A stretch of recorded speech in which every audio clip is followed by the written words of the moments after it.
It's Fab Forte with Noodle Gang.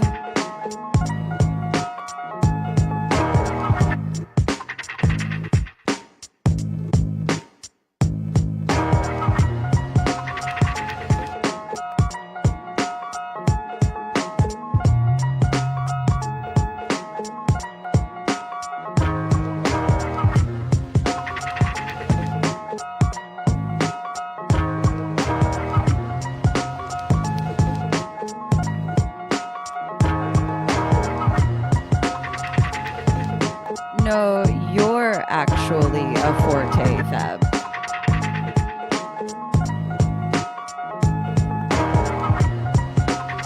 Welcome everybody with the early check-in to the last stop of the special all vinyl strictly for the OGs Music Festival today. We're just going to give it another few minutes till DJ Touch and the gang pulls up.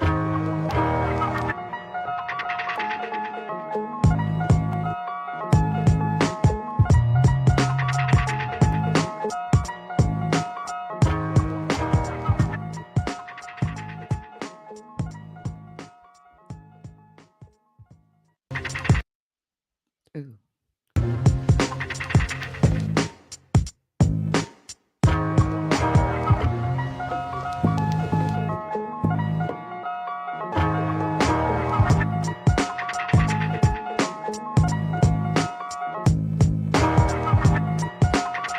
Ghettoza just checked into the chat.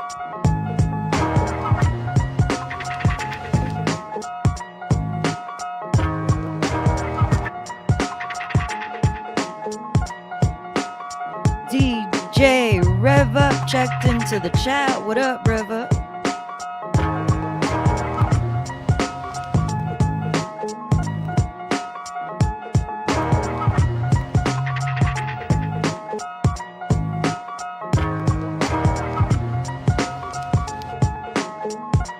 Okay, but $65 a month though. Metro's pretty clutch. Dano Destructo with the check-in. Thank you so much for all the early check-ins to the last stop of strictly for the OGs special all vinyl edition. High Note with the check-in. DJ High Note.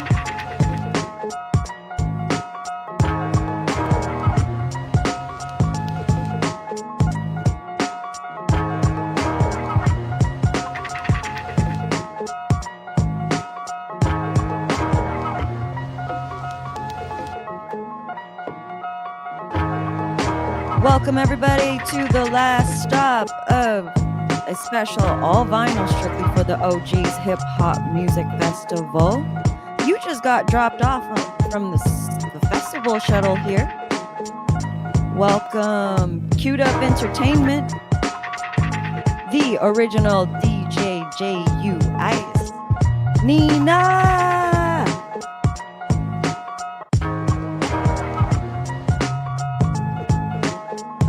Donna Boo in the building. What up, Donna? May you please do me a favor, those of you that just pulled up, refresh your screens. Refresh, and please hit the host button.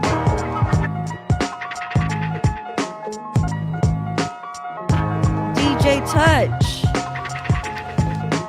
Goes without saying, every single one of your sets is on fire, but this one was on fire. DJ Tone Love, La Pozolera 312. Oh man, I'm sorry, I must have embarrassed myself. Please let me know exactly how you pronounce that. Fucking Steph Junior Noodler in the building. Michelle Cakes with the check-in. Gambino Gaming Network with the check-in. 80 MC. Shout out to all of y'all. Just gonna give it another few seconds, and then we're gonna get started. Cool DJ Frank, thank you so much for the follow. Welcome to the Wet Noodle Gang.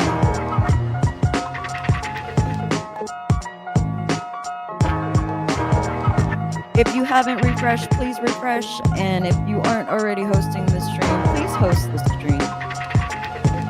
Man, there are just way too many emotes of me out there. Way too many. La Pozolera.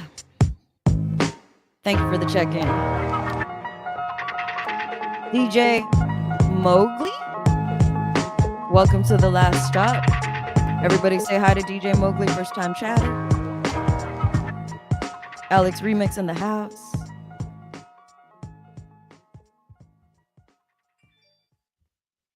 How's everybody doing? Hold on, let me switch over real quick.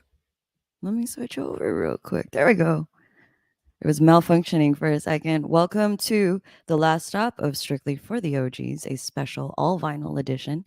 It happens quarterly. Every 3 months, we do this all vinyl thing. And man, today was pretty incredible. We had DJ Lex kicking off the music festival today. And then we had Ghettos Da on the second stop, all the way from Germany. And then we went back to Sacramento, California, and had DJ Big Buddy Knock. And then we went back to Tucson, Arizona, and had DJ Touch, who just pulled up with the fam. Donna Destructo, I see you. Donna Boo, La Pozolera, thank you so much for being here. It's Relay. Please host the stream. Please refresh if you haven't already done so. Make your view count right away. And I want to just explain very quickly what is Strictly for the OGs. Well, Strictly for the OGs is a celebration of hip hop.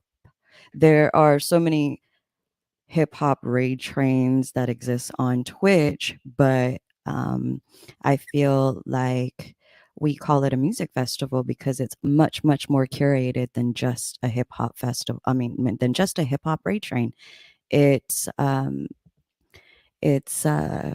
real hip hop that real OGs would appreciate, and it's the kind of tracks that when you hear it, you're like, damn, I used to bang that track all the time back in the day. And that's what the entire music festival is about. It's a celebration of all those who love hip hop from the beginning of hip hop. And why is it a music festival and not a raid train? Well, I so very often go on to different raid trains and I see the DJs shouting out other DJs on the raid train, and they're having a hard time pronouncing other DJs' names because they've never met each other. And here we have the last stop because that's what we want to prevent. We want everybody to get to know each other. I don't want anybody to leave the quote unquote raid train and still don't know how to pronounce each other's names. So this is a music festival because it's curated, it's produced, and it's not just put together. Everybody really gets to know each other, and everybody really gets together and become a community. And if you have any questions for me or any one of our guests tonight, please feel free to do so, but make sure you put a hashtag in the front of your question. That way I don't miss it at all. And one last thing. The Discord. If you aren't already part of the Discord, please make sure you join the Discord. The link is in the chat. Hit on that. And that's your invitation to the Discord. Queued Up Entertainment, I see you. Thank you so much for being here. Slide 420 with the check-in. Gambino Gaming Network, thank you so much for being here. Donna Boo, fucking Steph, Junior Noodler in the house. DJ Mowgli, thank you so much for being here. Dano Destructo, lurking forever. Thank you so much for being here. Without further ado, before I move on, this has been an incredible day. I thought about um, how there were 4 DJs that were on the lineup, and I'm like, I really should probably try to find a 5th one. It's kind of a short day for everybody, but I'm really happy I decided against that because to all of today has been nothing but quality. Nothing but quality, and I would much rather quality than quantity. So, I mean, shoot, the chat, who has been here all day? Who has been here all day? Who's been riding with us since the first stop all the way here to the last stop? Like, who is going to agree with me that it's been an incredible day and it was, you know, great quality one set after the other? Put a 1 in the chat if you agree with me. The original DJJU Ice, local Pac fan. Thank you so much for being here. DJ Lex just checked into the chat. Alex Remix with the 1s. Ghetto's Dot checked into the chat. Thank you so much for being here. Michelle Cakes, it's your boy Alien Zaddy in the house. Queued Up Entertainment, lurking forever. It's Fab Forte. Okay, without further ado, I am going to introduce to you the opener of the music festival today. He comes from Tucson, Arizona, and you already know he's an OG if he can play a full set of hip hop vinyl, right? So, if you know who it is that I'm talking about, flood the chat with his emotes. If you don't, you got those strictly for the OGs emotes. You got the last stop emotes. Flood that in the chat too. And give a warm welcome for DJ L3XX, otherwise known as DJ Lex. Do you have air horns? Can you give yourself air horns? Is that you want me to get possible? myself air horns? Actually, it's not possible. I don't have it hooked up. Hong Kong Kong. Yeah, there you go. Yeah, there you go. I We'll could do use it, but then I we'll have to walk use the away. chat as air horns. So the more you flood the chat, the more we'll envision that as air horns. Uh-oh. So let's see. Donna Boo, thank you for the sub. Appreciate you so much. DJ Lex, shout out to you. Thank you so much for being on the Thank you for having me, festival Kay. this week, and all vinyl festival at that. So um, I'm sure the chat would love to get to know you a little bit better. So tell us where you're from. Have you always been from there? How long you've been a DJ, and how you got into it? I live in Tucson, Arizona right now. I was born in Phoenix. I'm a military brat, so I kind of grew up all over. I got into DJing around 93 February, January timeframe. A friend of mine in class was selling some turntables, and I picked them up and we took them to my house, hooked them up. They were belt drives, which is why I'm always very delicate on turntables because I didn't have direct drive turntables for about a year or two. So a lot of people don't know if you like your old Fisher Price or your mom's grandma's turntables when kids were like, I tried to scratch on it, but I couldn't. You can't because it's a belt drive and the platter does like this. It doesn't stay straight. So moved to Tucson in 2017 officially. Been out here ever since. Met Toka in 20. Oh shit! Yeah, 2014. Fuck. Toka, as in DJ Touch, by the way, y'all. DJ Touch, yeah. So he kind of put me on the game out here in Tucson, and I've been rocking it ever since. And then joined Twitch. I want to say late 2020 when everything was getting shut down on Facebook. Met Kay Leezy in February, March, and here we are a year later. Oh dear, has it been a year? Yep, it's been a year. Wow. That's pretty crazy. Absolutely insane. So, well, think about how wow. long the festival's been going on. Look at how many months. The festival started in September, specifically September 23rd. So we're almost on our 25th episode now. Yeah. So Yeah, I thought about that today. I'm like, wow, we're almost on our 25th episode. I just know because I hit the 1K, and then right after that, your festival started, and we met about 4 months before that, 5 months before that. So that's how I know. that time frame. But yes, it's been about a year and then 5 months for this. So yeah, here we go. Amazing. Amazing. Shout out to the chat, everybody, once again. Gambino Gaming Network, Queued Up Entertainment. It's Fab Forte. If you And aren't shout already out to hosting, Kayleezy. if you aren't already Because hosting, please host the stream.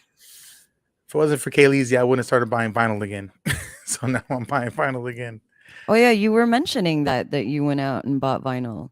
Yeah, I Ones that hadn't. you haven't even opened yet. I opened them today at the show. Legit, opened Nice. them at the show. We had a music festival stream and an unboxing of vinyls. Yeah, it was fun.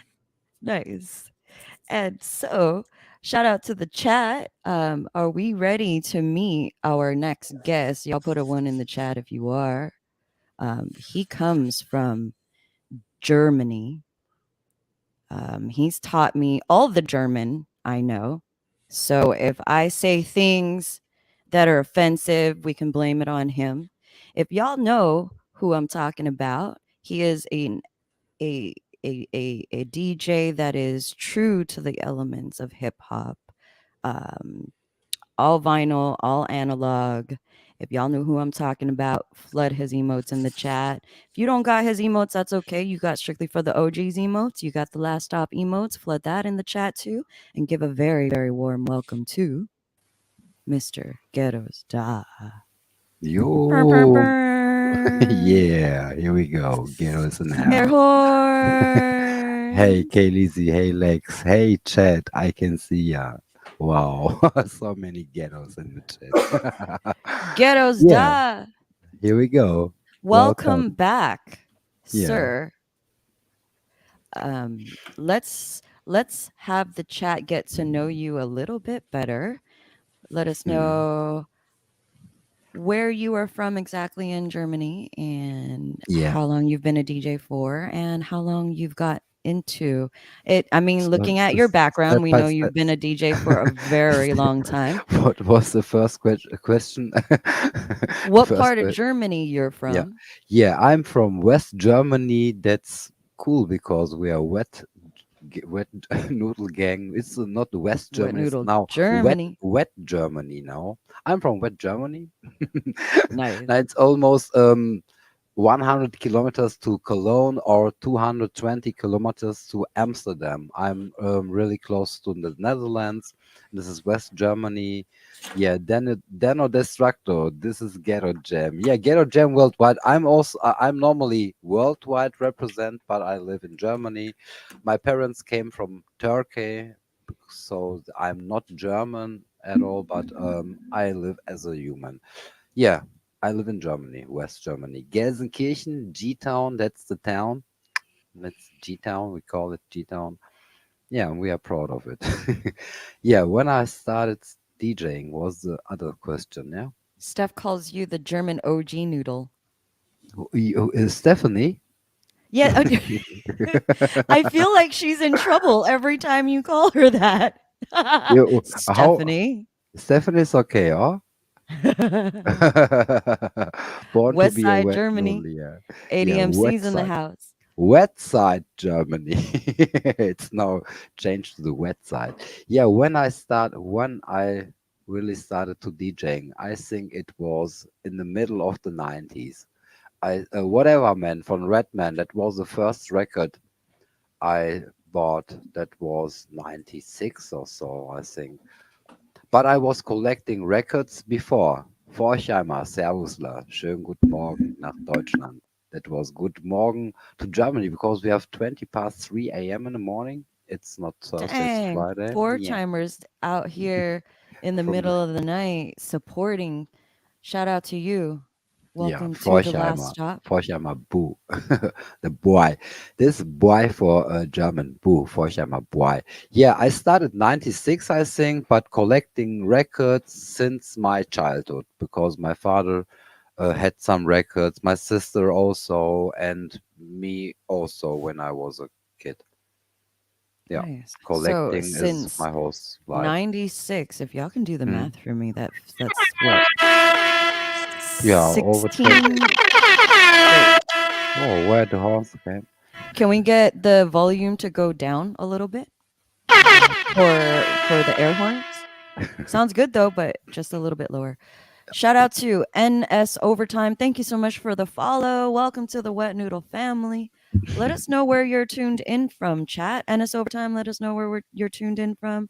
The rest of the chat, represent your city, represent your area Guten code. Abend. NS Overtime with the 14 bits. Shout out to you. First time chatter throwing bits. That's how they walk in. Yeah, welcome to the Wet Noodle Gang. It's straight up entertainment. You said it in the chat. It was flowing, this as the next steps comes from Lex. Yeah, there were so many followers. I couldn't say hi to everyone. Sorry for but yeah, welcome to the Wet Noodle Gang again. Yeah, we have then Destructo. Wow, is gifting some subs here. Oh Thanks wow, for the Dana support. Destructo just gifted a sub to Lurking Forever. If you in here lurking forever, make sure you show some love. Thank you so much, Dana, for supporting the I must channel. check again. If you are just tuned into us, this is strictly for the OGs, the last stop, and all hip hop, all day, and a special all vinyl edition today. You are here with Ghettos Dot and DJ Lex. And we are about to bring our very next guest up. He comes from Sacramento, California. He killed, like, his set was on fire. Um, if you know who I'm talking about, if you had just tuned into him early, flood the chat with his emotes. If you don't know who we're talking about, you're about to find out. So throw those strictly for the OGs emotes, those last stop emotes. You got those. Flood the chat and let us welcome the DJ Big Buddy Knock, aka DJ Nocturnal. Hey, what up? What's up, Yo, Knock? We have Chilling. a little bit of static coming from your end of the Oh, sound. okay. I'll see if I can get a hold of that. It sounds a lot better now. Yeah. I don't know. Are yeah, we it's good? nice. Do we Ah, sound good? Does Knock sound good? Let us know in the chat. DJ Big it's Buddy a little Knock. noise in the What's back. good? It's okay, I think. Hey, welcome, man. Nice set, Air man. horns to Hey, I you. was in the lurk. Purr, It purr, was late for purr. me, Honk, honk, man. But awesome cuts. honk. thank you, With man. It was fun. It was a lot of fun playing on vinyl today. That was dope. Like everybody maximum killing it, respect. man. Yeah, man. It's another Everybody feeling, killed huh? it. You ain't Everybody was lying. killing it You for ain't sure. Yeah, lying. thank you, man. Yeah, For man. So sure. Thank you for having me. Yeah, we did it again. we are Absolutely. so excited. And for everyone, and for also the chat. Also the chat. We are so Really, excited to get so to many. know you and get to know you a little bit better, Knox. So, if For you don't sure. mind, let us know where you come from and if you've always been from there, how you got started with DJing and how long you've been a DJ for. From Sacramento, California, born and raised. Started DJing back in '97. Definitely started back on vinyl. So wax has always been in rotation. Definitely gotten spoiled by Serato over the years and really enjoyed that. But with the resurgence of vinyl and how vinyl is just booming again, if I'm not mistaken, vinyl is at an all-time high. They're selling more wax than they ever have. So Mhm. that's a lot of collectors out there. There's a lot of DJs out there. And at least in my city as well, in Sacramento, we are spoiled by record stores. There's so many dope new record shops out here that are just been popping up left and right. And anywhere you go, there's I just like the so one many down in dope Berkeley. spots. I like the one down in Berkeley, Berkeley. especially. Yeah, And the I've been basement. wanting. Yeah, in the basement. I've been wanting to go back out to Berkeley and get a dig on. So I'm trying to stack my chips before I do it because I already know that's going to be an expensive day. That store is Yeah, no joke. You get lost in that store. Oh, I'm already that's know. true Yeah, I love, bet. true plastic. I bet. Yeah, nice. That's another feeling. Instead to download MP3s, I think, or play them, or do you feel it other, or You know the Oh, way absolutely. to the store, the day it was rainy with your friends, it was on a vacation maybe. That's a story when you pick your record, I think, in your hands. You had hold it in your hand. Knock. What was your first Uh, record? The first record? Oh, I to be honest, I can't even call it. I can't even call it. Oh, actually, no. I do know the first record I've ever bought. The first record I've ever purchased with my own money was a copy of Bionic Booger Breaks by DJ Qbert, Unrebel. okay, That was the good. first record I've ever bought myself. It's Remember, I great. was telling you that Jamazon was showing me his record collection. He showed me that record signed by Qbert. He was showing it to me when we were So, talking. It yeah, was it's crazy. It came full circle on that. That's crazy. yeah, that's the actual first one. That's the first one I've ever bought. And I remember the first record that my parents passed down to me from their collection. It's so funny. My mom gave me her copy of Wham! Make It Big, straight George Michael. And I remember like thinking as a kid, like, man, this record's really cool. And then as I became an adult, I was like, yo, this record straight slaps. Like, it's crazy. Crazy how now you can bump in the club. People are like, oh, I grew up listening to this. Yeah, it's funny, Mine was man. Ebony and Ivory was the first record my dad gave me as a child. Was Ebony and That's Ivory. dope. That's dope for sure. Hey, shout Yeah, out I to had. everybody that's just joined us. I see Eisenman just joined us. Thank you so much for being here. Yeah, Nina G25, DJ Mowgli, thank you so much for the follow. Welcome to the What Noodle family. Queued Up what? Entertainment for Shaima Bao. Thank you so much for being here. Forchheimer. Boo. Oh, boo. I Boo. have to It's boy. concentrate. Every Yeah. time I say one of these um German-based usernames, I have to really, really This concentrate.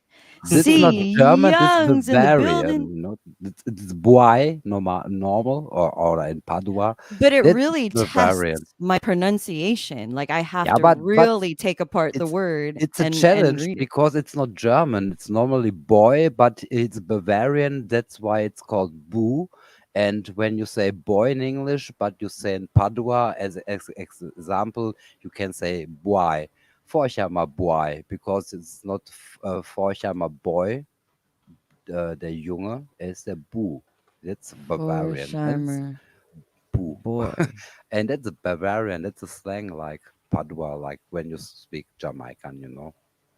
Wow. We are We like it. going to It's bring fun. our Sorry. next guest.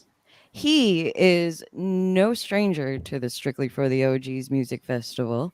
As a matter of fact, he was on the very first Strictly for the OGs Wow. ever. Ever, ever. That's dope. Ever, ever, ever. It's Mr.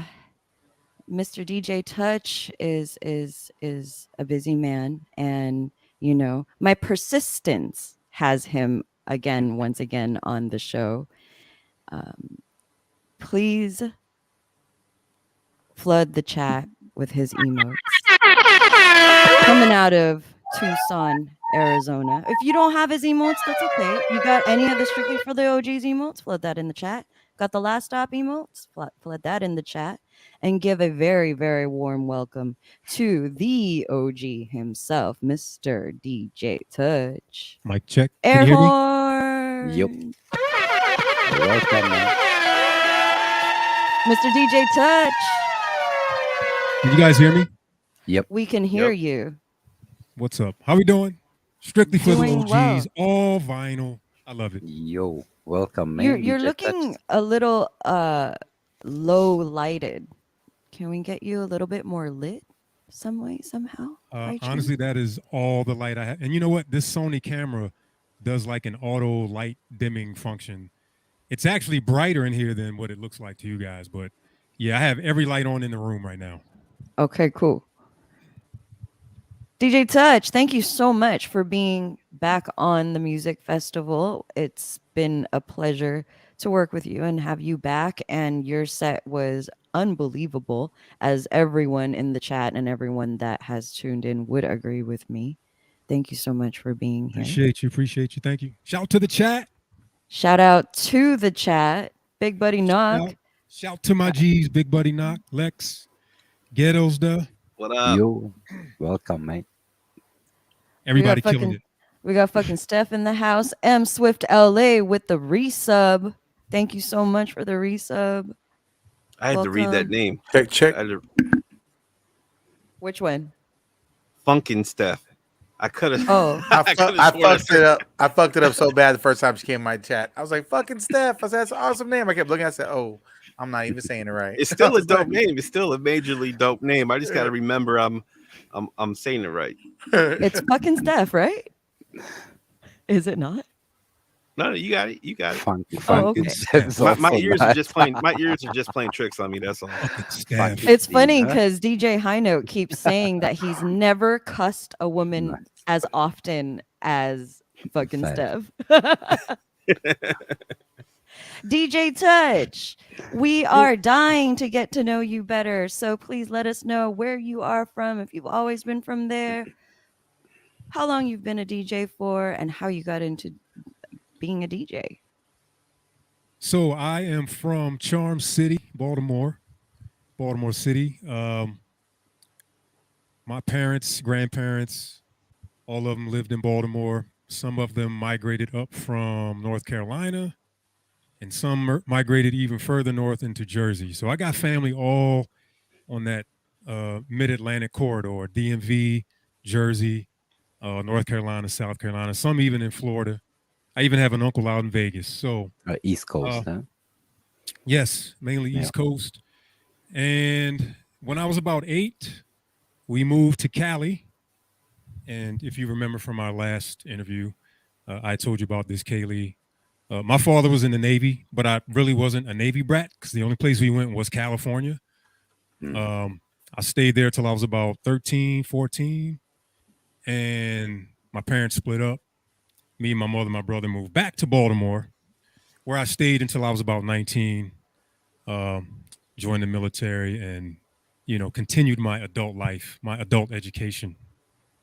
So DJing, I have always been a lover of music since I can remember, 2, 3 years old.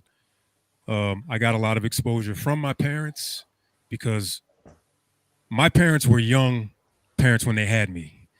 My mom was very, very young, and so was my pop. So they partied a lot, and when they partied, they didn't just haul me off to a babysitter. They took me with them. So I got You exposed to partied the with them. game. I did. Yeah. I was exposed, all that exposure. So I gravitated toward the music. And watching all of the adults vibe off the music, it just, I guess, inspired me to love music even more because I saw how they reacted to the music. Later on, as I got into my, I guess, early teen years, and when hip hop really started to boom, hip hop was, it was this lovely, new, beautiful thing that I felt like it was for me and people that looked like me and people that vibe like I did. I'm like, oh yeah, hip hop. Fell in love with it, but I was already in love with music. Like I said, the classic R&B, the funk, George Clinton, Bootsy Collins, Luther Vandross, all of that stuff. So around the ages of 10, 11, my father had a stereo and I would sneak when he wasn't home and I'd play his records. I wasn't supposed to touch the vinyl, but I did. I snuck in, played the music, and I think right then and there, I knew that I'm going to do something with music. I knew I wanted to anyway. And then, like I said, later on, hip hop came about, and we started seeing DJs and hearing DJs on the radio stations. Shout to V103 in Baltimore. That was some of my early DJ education, just hearing those DJs mix live on air all the stuff that, like some of the stuff you heard me play, because, this was back in the early 80s, like 82 through 85. Like that triple threat that I played by the 3MCs. They would play tracks like that and mix them and cut and scratch, and I was just blown away. So that was like some of my early inspiration for DJing. Of course, later on, when I got to know what a Technique 1200 turntable was, I made the foolish mistake of asking my mom to buy me 2 of them at the age of 17. They were $450 a pop. 17 years old asking for a $450 turntable. And, my mother was a very, very frugal person. she didn't even own anything that cost $450 other than her car. You know what I mean? She bought cheap clothes.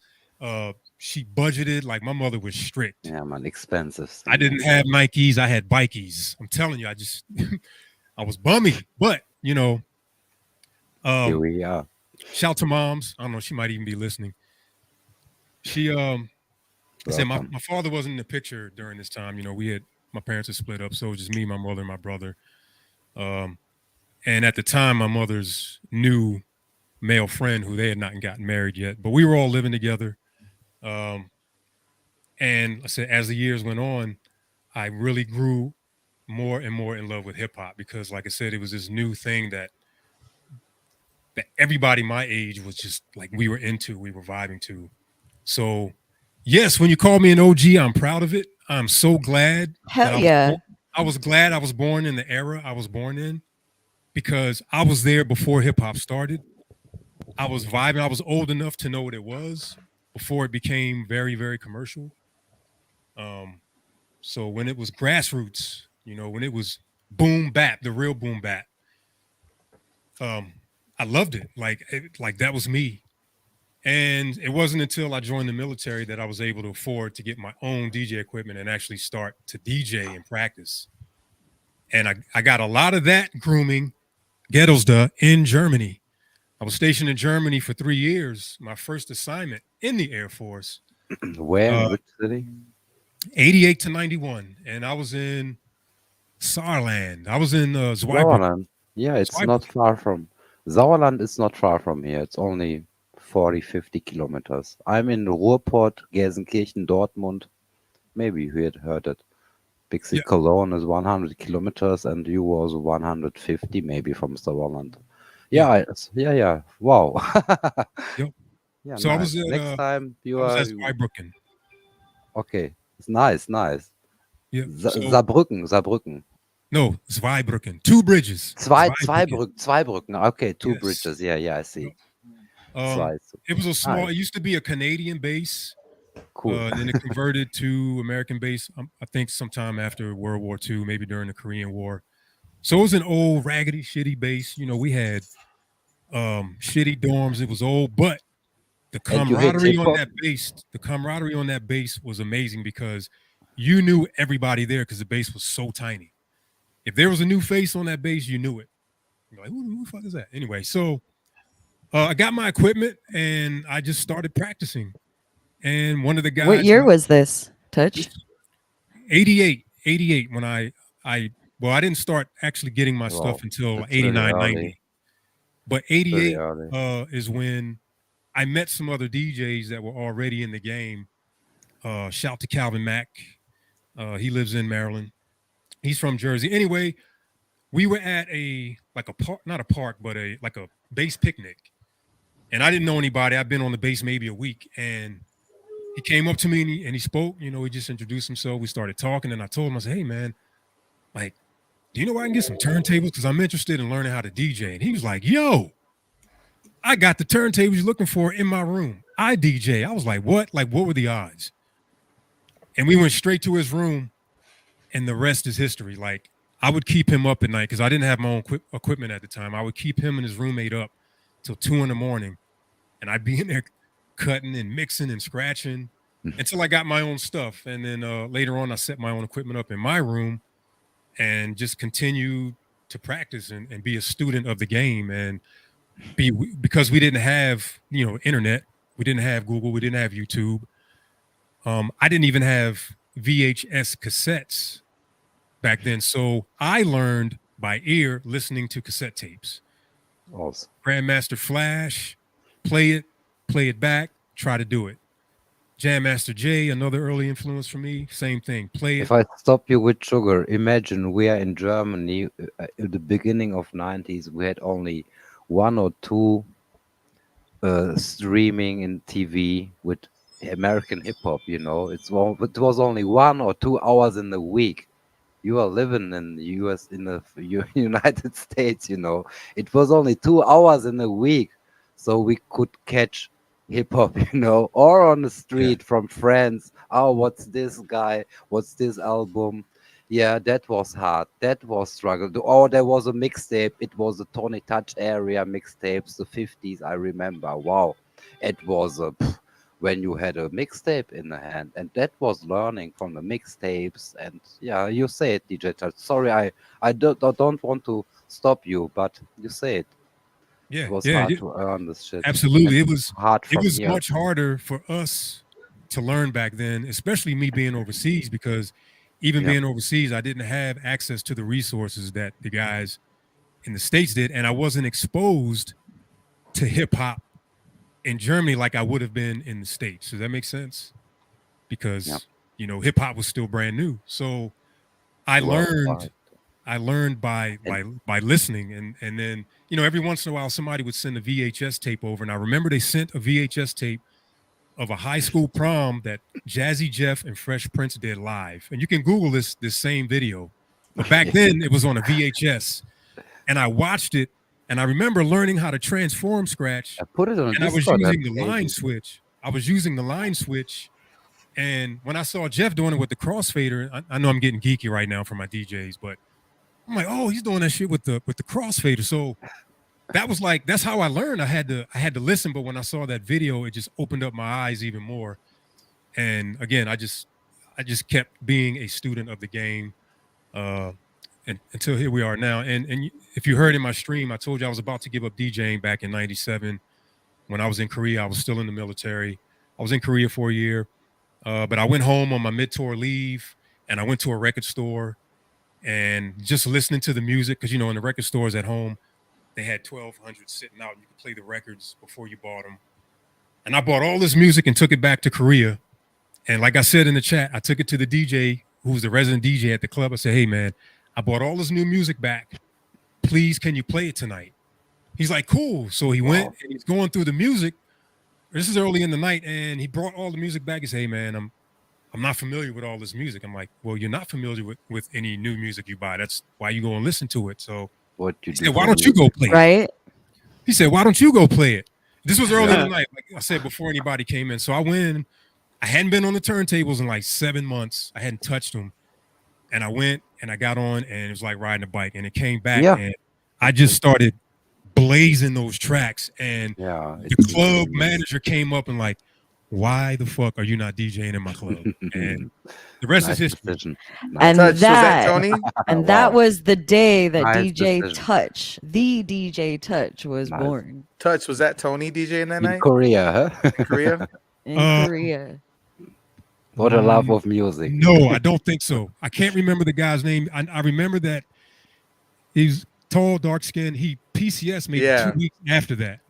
So that DJ he's talking about used to work for my dad in Japan, and they Adibe. moved. He went when he got stationed in Korea. He started DJing there, and I was telling my dad your story, Touch, and my dad goes, "Yeah, they always talk about this DJ who came in there and just made the other DJ grab his stuff and go home." I was like, "Oh." Then you tell the Wow. story, and I'm like, "I bet you that's the same guy," because I lived in Japan 96, 97, so that's got to be that time period. I graduated 97. And I always remember my dad. We're at a nightlife convention in Seoul, Korea, at Osan, and we're talking. They go, "Yeah, we had this DJ come in, brought some young kid, brought some records in," and the other guy said, "I'm going home. He can DJ." That's it. Yeah. And Damn. no lie, That's crazy. that's what happened. I don't know if they're talking about me, but that is what happened. And then I got the job there, and so I was DJing there, and there was an off base spot called the Penthouse, that was Korean run, and I was DJing at both spots on the weekend. So that was my reemergence back into DJing, because I was seriously going to give it up, and I'm so glad I didn't, because I probably would have hated myself if I actually went through it and never got back into it. And then that also sparked a new motivation. So I started watching battle videos from the DMC, because I was never doing that before. I was just party rocking, do a little bit of scratching, mixing. I had a 19-inch rack mount mixer, one of those huge mixers. That's what I was rocking on But the before. love was there in the beginning. You told us as a kid. Yep. Yeah. That's So it. Me then too. I got into battling, and I started battling, and it's an evolution. So that's what you see now. It's a hybrid of just a club DJ mixed with a battle DJ. some Okay. turntablist, however you want to call it. But I just call myself a DJ. I just love music. I love to spin it. I love to try to be creative with it. And there it is. And here we are. I'm I 50. never been in a battle. That's interesting I for was me just going to because ask that question yeah, actually. yeah, yeah, Knock, you seem like a DJ yeah, that's dabbled in battling. Oh yeah. Am yeah, I wrong or yeah. am I right? Real maximum respect, Yeah, a little DJ bit. Knock. We had a little run. Let's talk Maximum about that. respect. I'd like to hear more of that. Like, how were you doing that often? Would you call yourself a battle DJ? Um, Nah, I would definitely not call myself a battle DJ. I had a run. I entered like my local like record store battles, guitar center battles, GC spin-off, stuff like that. But then when I got together with my boy DJ Rated R, another local cat out here, we kind of formed this crew, and we go underneath the name Sleep Rockers. And what we did is we put together a routine, and we entered DMC 2012, and we took second place in the US team Wow. battle.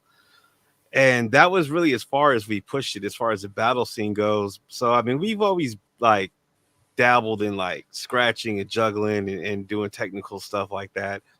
And growing up out here in Sacramento and being like a hop and a skip away from the Bay, we're always like an hour and a half away from like legends. Like we got Cubert up the way, Shortcut, all these other cats. Yeah, So it's like teamwork.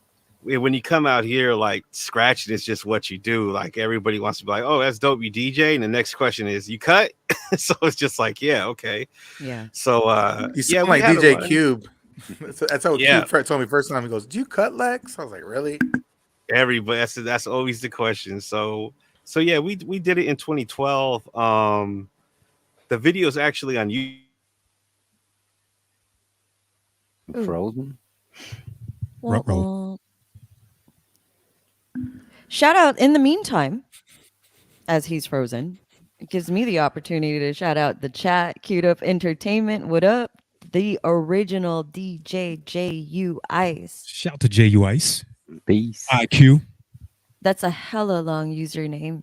I have to like I'm I gonna called him. I say called him his Juice for name now. months. Take Called your him DJ breath. Juice for months. I called him I have DJ to take a Juice for breath months. because it's gonna be a long one.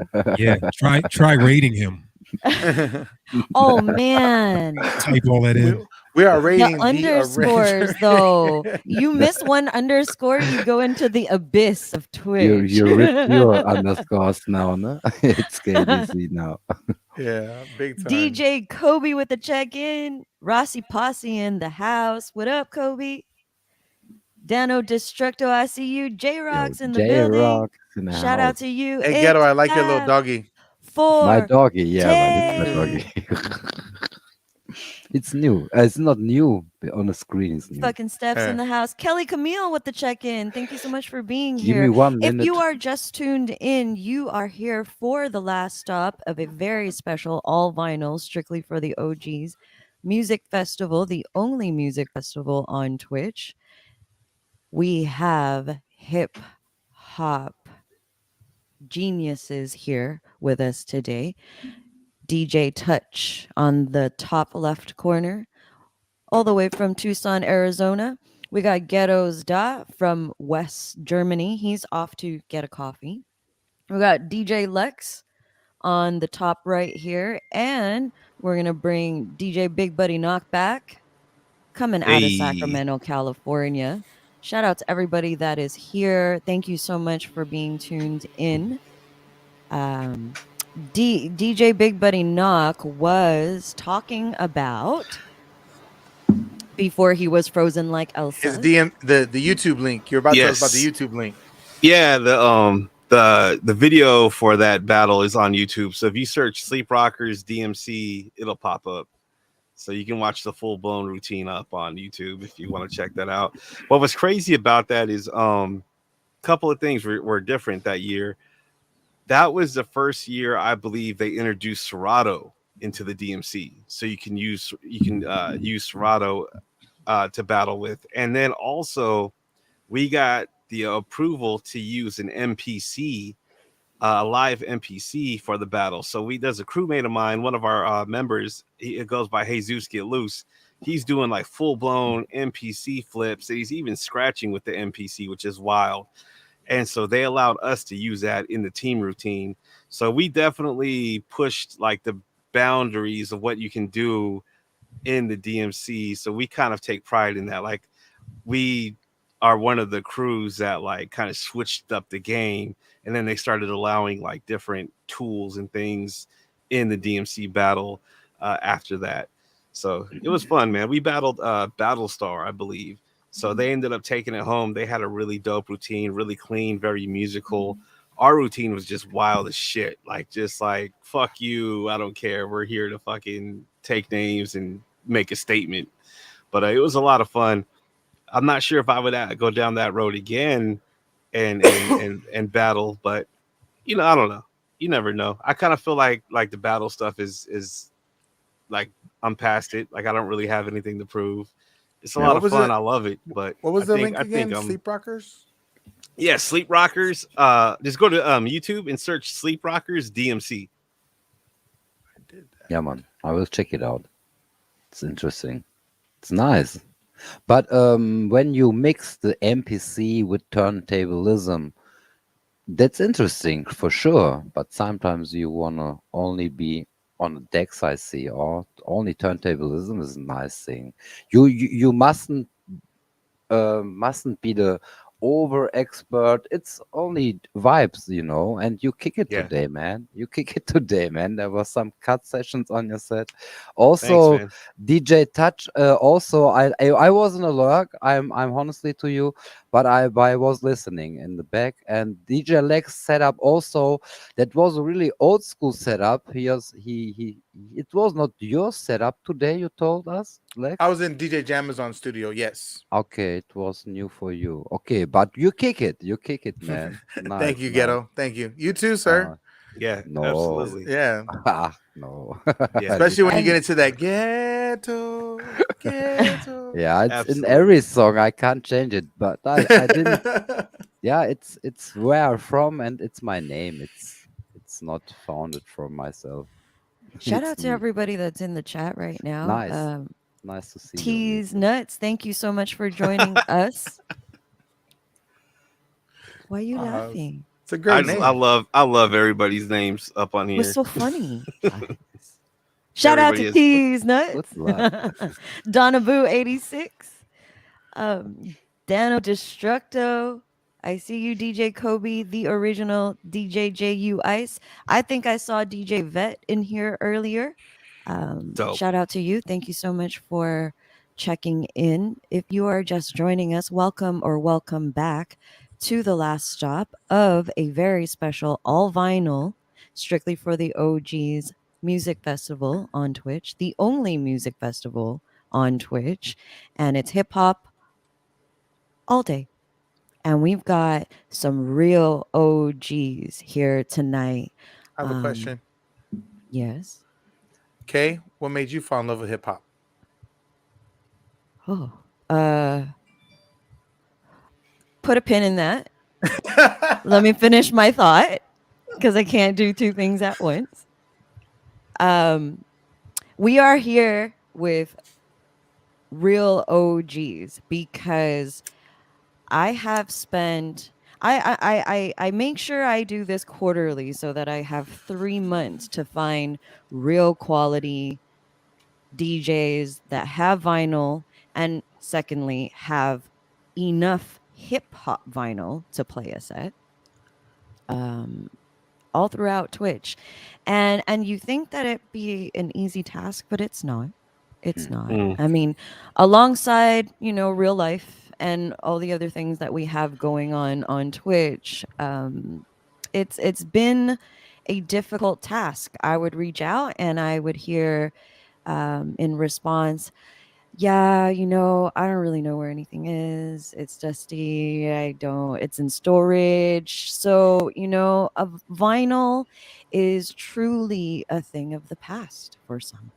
It's a challenge. I'm not even gonna front. So it was last night before bed.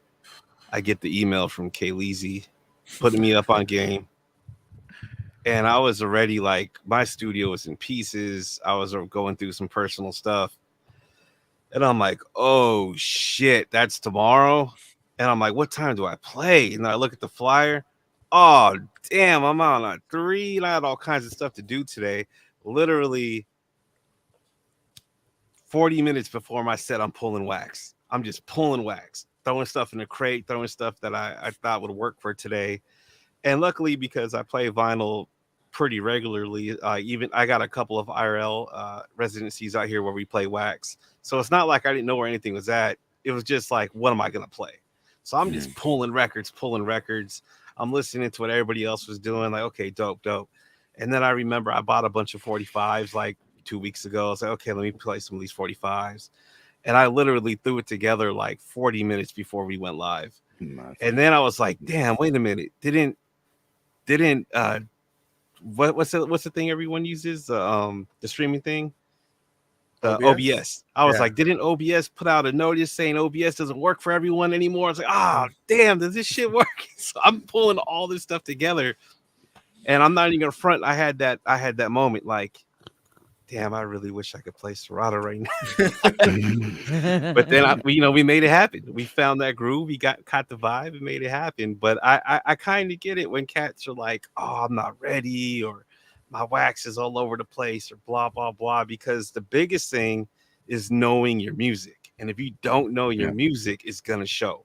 It's gonna show right away. Because vinyl, there's little to no room for error.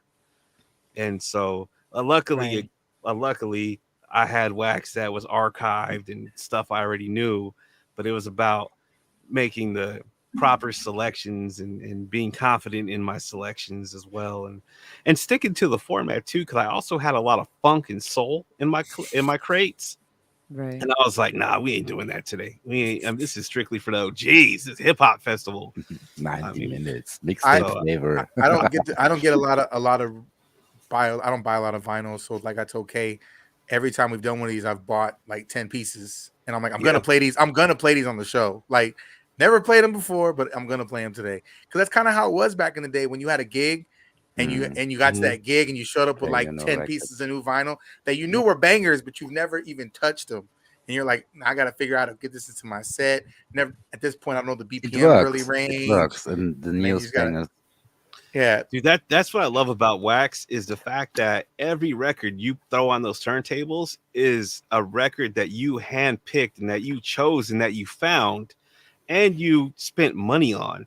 See, records that we've grabbed from record pools or tracks like that, digital tracks, they don't really carry stories. They don't really have meaning other than, oh, this is gonna bang in the club tonight, or this is the new, or this is whatever. But your crate versus my crate versus Ghetto's crate and Touch's crate are all going to be uniquely different because it's going to be a regional thing. It's going to be, did you find it? Is it rare? Is it common? Where'd you get it from? How many were pressed up?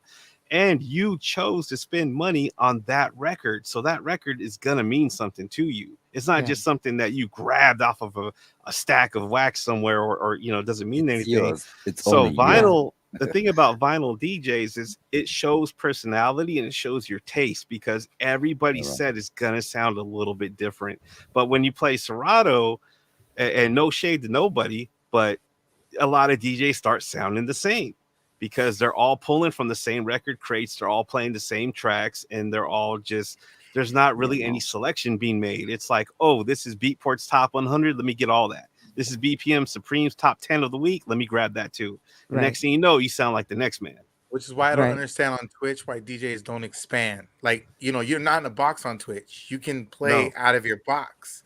And so many DJs just stay in that box. I don't mind. I love DJing. I watch it for an hour or two, but I'm like, I could see why their audience kind of like, okay, on to the next DJ so I can, catch up with a little bit of a variety of some sort. Unless you come to a specific, this is all I want to hear today. Right. And that's when you hear the same stuff over and over and over again. And you can be unique with the digital tracks too. Like people have the record pools. Like I remember one of the last stops with the Strictly for the OGs, they were talking about record pools. And I think Kay Leezy posed the question, what's the best record pool? And I was in the chat and I said, the best record pool is no record pool. go out there and find the stuff that nobody's looking for. So I mean, I'll drop my gems. Like Lex, you were asking about my cameras and stuff. I got no problem sharing information. When I look for digital music, I'm hitting Bandcamp and SoundCloud. And I'm grabbing gems off of those because it's kind of the same thing, because it's not, those aren't record pools. Those are places that do sell music, but you're hand selecting what you're picking because you're spending $1, $2, $5, $10 Not per my world. project. I don't know And anything about this and the world. good thing Really, about really. Bandcamp and SoundCloud is they'll recommend, hey, since you like this, you might like this. Yep. Where when you go to a record pool, there is no, hey, you like this one track, you might like this track. There's no like lateral movement. You Okay, might I find a have a real question dope to edit. I have a question. I stop you with sugar, we say in Turkish. I love it. Dude, I can't get enough of it. I But can't get not enough of it. physically, please. Yeah, yeah. What? I Last, love you, but not physically. yeah, you can love me, But but not he stopped me physically. with sugar, but not physically. Stop. Yeah, yeah. What I want to say, because you see, I play records with vinyl, but I was at an on another place at Wolf's TV's place. He's a pioneer in German hip hop. I was visiting him last week 2 times, also, and I was reading from there. I was DJing Zerato there, and that was really different for me. It was new. I was there 1 hour before we started with the stream, and what I saw, what I checked while I was streaming, that I was not there. I was not there. I was only looking on the screen, like in a matrix. It was not real for me. Okay, I can practice it, but it was strange for me. Okay, it's easy to pick your MP3s. I have a old MP3 archive here, and I put it on a USB stick, and but I don't have any new Spotify record list like you say. Right. No, Right. I don't know this world really. I have an old collection, and I put some MP3s there, and it was difficult for me. It was I was only I wasn't watching at the records. My fingers were there, and my view was on the screen. It was strange for me. Ghetto, you I know what it don't sounds like? It sounds like you experienced Serato face. Serato face. He got Serato face. I don't You got want to Serato work face. with this because it was not it was tracting tractor. It was Oh not yeah, real. Tractor's dope. Well, Yeah. same thing though. You just stare Yeah, at the it's screen, not looking real. at The the finger on waveform. the it's not the finger on the record. But you know It's what not it is real too, man, is feeling. like I catch myself doing this too because I Mm. have my loops and my breaks and all that, just Yeah. like everyone else does, cue Practice. pointed and all that. Yeah. So I catch myself when I'm Cool, rocking a but Serato new. set. You'll kind of stand there and be like, all right, I'm chilling because I know I'm gonna mix the record when the break comes in. I got a minute 46. Yeah, it was wax. I You're was always tweaking scrolling the something. next track. I was scrolling the next track on the mixer, and I was looking on the screen. And when I'm working with vinyl, I'm I'm looking to the cam or whatever. My eyes are working in real life, and that was Mhm. only looking to, watching on a screen. That was not fine. That was not a good feeling for me. That was not cool. Yeah, really. Hey, I I didn't like totally it. understand. I must tell you, tell you my feelings about that. It was really interesting. I will try it. But yeah, I like it real. That's it. yeah, hey, In fact. never change, man. Do you? Do Yeah. you? Vinyl is That's here why to he's stay, here. bro. DJ And I Touch, noticed. what are your thoughts on this? What Ghetto's Die is saying, because you've done a transition yourself, right? You started from all vinyl, even cassettes. Yeah. So I don't really get. I mean, and you can ask Lex because he's DJ with me quite a bit. I don't really have the Serato face because I was so conditioned coming up with vinyl. So even when I'm mixing, some DJs may look over at the computer and they watch that waveform to make sure their blend is on point. Where I just kind of use my ear. Occasionally I may glance, but it's like I'm still looking at the record. And if you watch me doing Serato, let's say if I'm beat juggling, you never see me looking at that screen. when I'm Okay. scratching. I'm never looking at the Practicing computer thing. screen. It's a I'm either looking practicing straight thing. forward, I'm looking at the record, I'm looking Yeah. at my hand, I'm looking at the fader, but That was for yeah. me strange in the beginning. It was new and it's practicing thing. I know. Well, and see, today I had to remind myself to look at the record before it ended. Twice I was literally like, right, I was looking, I was like, oh, perfect timing. But there was two times it could have been a bad situation of dead silence because I legit was looking through the records and I was like, I went to look over and there was no computer. I said, oh shit, look down. I was like, oh no, come this way. Because muscle memory was to Hey, look at the computer screen. And I looked Yeah. up, I go, there's no fucking computer. I was like, look down. I was like, because in your mind, you know the song in your head. You're like, was that chorus 3 or 2?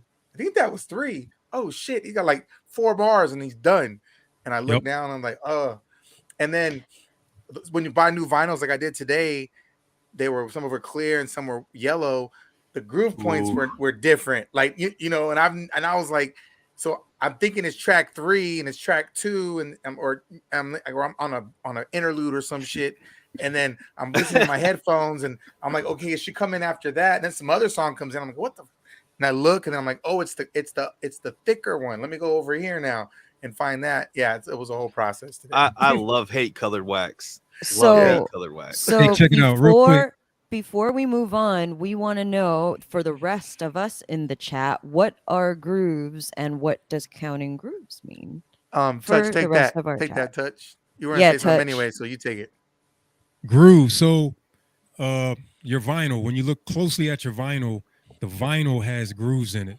And that's cut from like the dub plate machine. I don't know the technical term, but those grooves is where the needle from that cartridge sits to transfer the sound. And those pioneers like Grand Wizard Theodore, he was like a master of counting and placement of the needle on those grooves. He could look at like I'm not that good. I'm not. But I can get a general area. I can look at that record and be like, okay, it's around here, boom, and then I just use my headphones to cue it up. But yeah, counting grooves is basically if you look at your vinyl and you spend enough time with your vinyl, you can actually count grooves and drop that needle in the exact spot where you want it to go without having to use your headphones. I am Yeah. not a master of that. I don't know. Maybe Position and maybe so on. Knock might have that down packed. I That ain't, sure that ain't, don't. hey, don't you put that on me. That's And not me. you feel the groove. You don't need you needn't have a headphone. You can feel it or you can hear it from the record also. Yeah, No. that too. And there was a sub from Excellence. We forgot it 5 minutes ago, 10 minutes ago. Hey, Yeah, Oh, don't excellence forget be this. with the sub. Thank Yeah, you, don't forget Excellence. Shout out this. to you. I Appreciate you. actually I saw saw it. We it. was in a talk. I saw it, but I didn't want to interrupt anyone from Everything talking. And then before we're we here. forget Thank you it. so much for reminding me, Hey, Gato. Touch, what were you gonna Yeah, say? sure. Family. Thank you so much Thanks for the checking family. in. Shout out to everybody to the chat. We are totally Yeah. not ignoring you. No, not at no, Just we all. are. I Shout to don't the think chat. anyone I'm I don't reading. think anyone wants to interrupt anybody, and everything's been quite interesting. We're just So we're geeked not out. ignoring you. I am very aware as the chat strolls along. DJ Queued Up Entertainment, shout out to you. It's Relay. Donna Boo, thank you so much for being here. Fucking Steph still checked in with us. The whole Nina gang is here. G25 has Wow. been hanging out all day. Fucking Steph has been hanging out all day.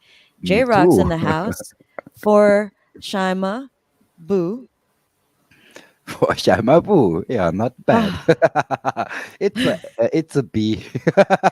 Rev Up it's is a better pupil. I just wanted to piggyback on what Big Buddy Knock was saying earlier about oh man, digging where did that digging for slap music. just come from? That was my microphone. I must He do just it. said Rev Up's a better pupil than A I am. pupil in German. Yeah, he can speak really well German in few days. Wow. Ich küsse dein Herz. Guten Morgen, guten Shout Abend. to Rev Up. He's Nice. For real. indirectly telling me that I suck at learning German. Touch is great at German. Lex, you told us before turntable with belt drive. A friend of mine in the past had a turntable from Sony with belt drive, and we could scratch with it and play with it. It was possible with one of them. Normally not, you're right.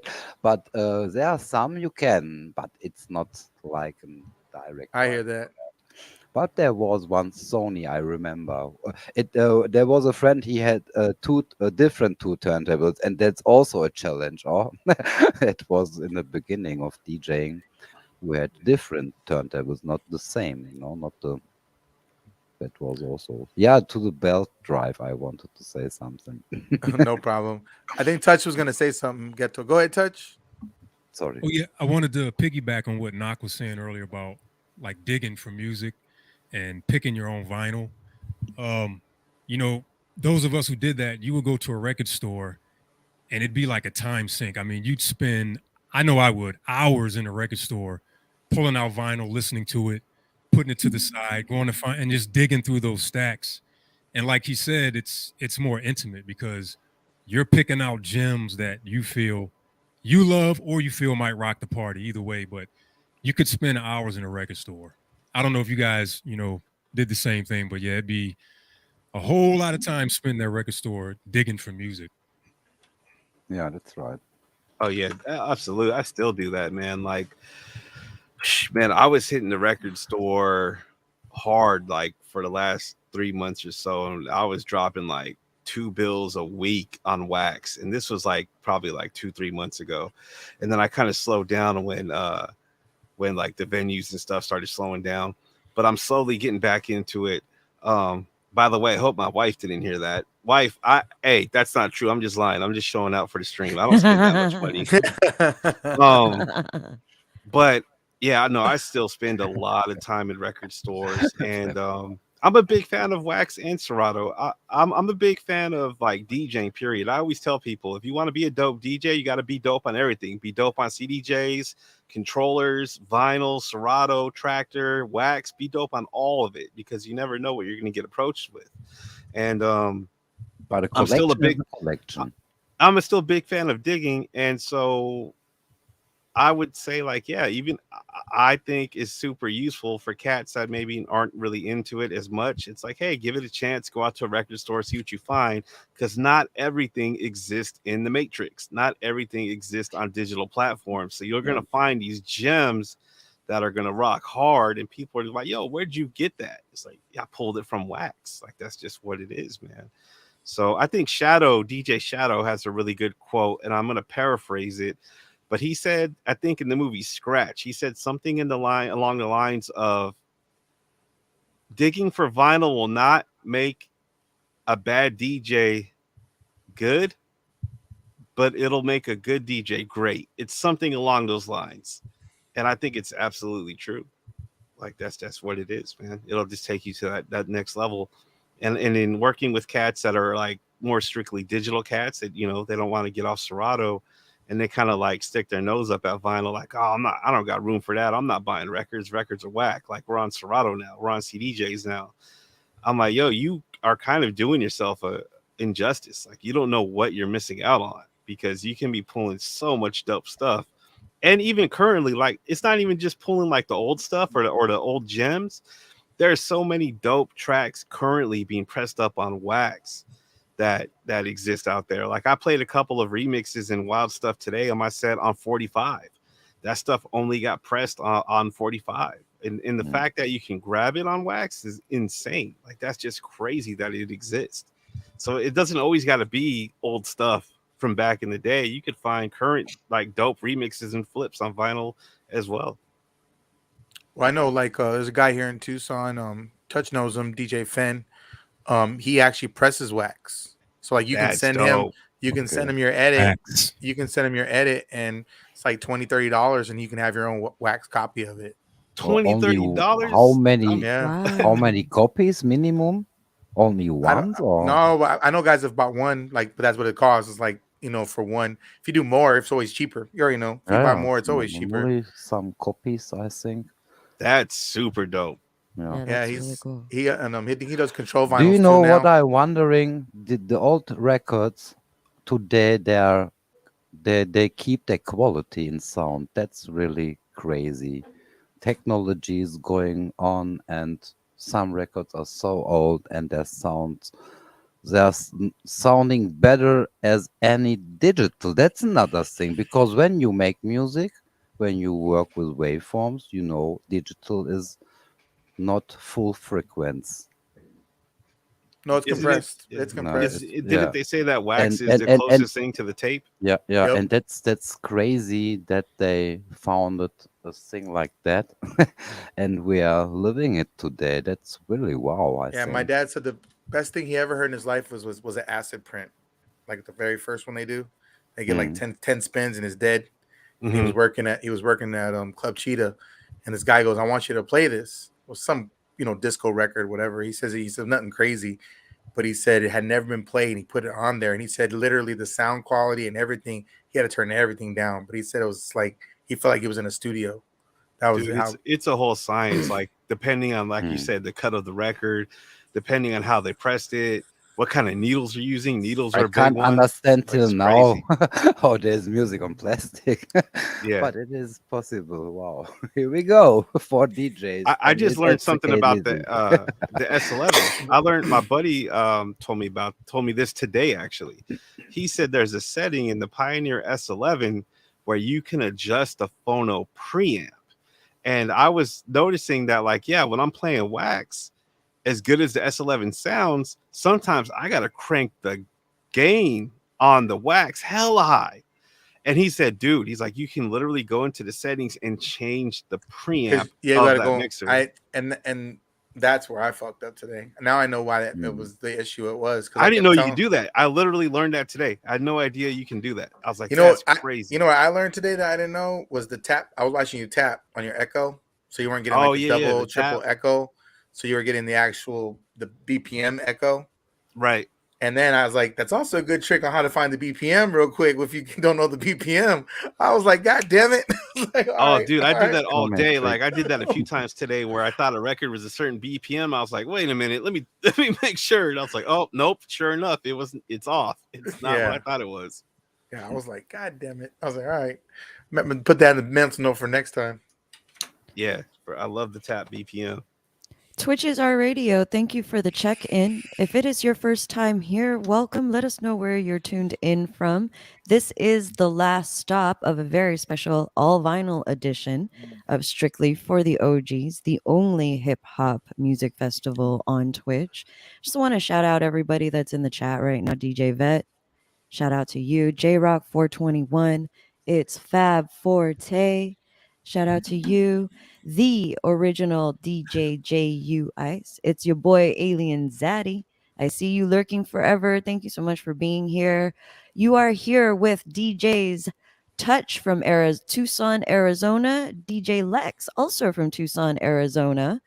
DJ Nocturnal, aka Big Buddy Knock from Sacramento, California. And last but very not least, out of West Germany, Ghettos Da on the bottom right there. I love Um, you.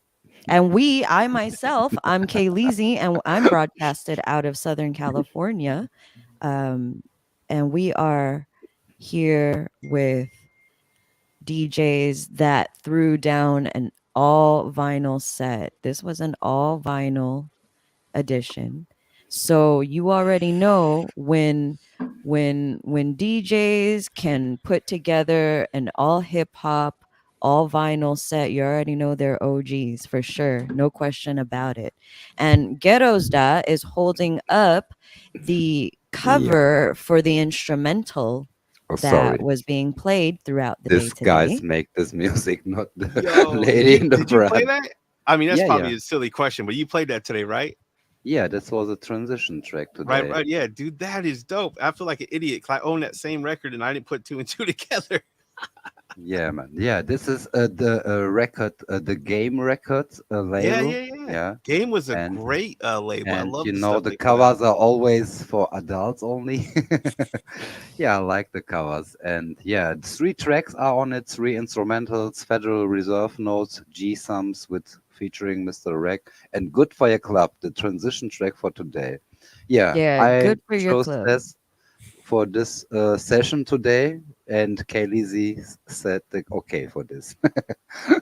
So So you chose it, or Kayleezy who chose it first? I chose it, and Kay Lizzie give the okay She for it. approved it. Okay, Yeah, that's like still she gives this. super me dope. so what happens when Ghetto's Dot is part of the lineup? Ghetto's Dot is an all vinyl DJ.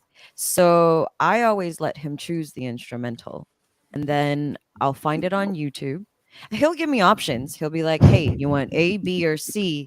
And I think he seemed to really want this instrumental. So I'm like, "Yeah, no, it's a dope instrumental. I had nothing against it." So we chose this Nice. instrumental, and we would rip it off of the internet somehow, and I would distribute it, and Yeah. everybody else will play this instrumental via Serato Search for with the it. beginning of their set and for the end of their set, because all the other DJs do switch back and forth from vinyl to Serato, or they're Serato only, so it's not a problem playing that instrumental. But I always have to accommodate Ghetto's Da's collection Thank you. and what he has, because That's he's fire.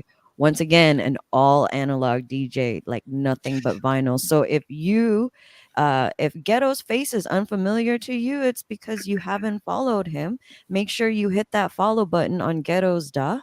All vinyl every time he comes on. Great hip hop DJ.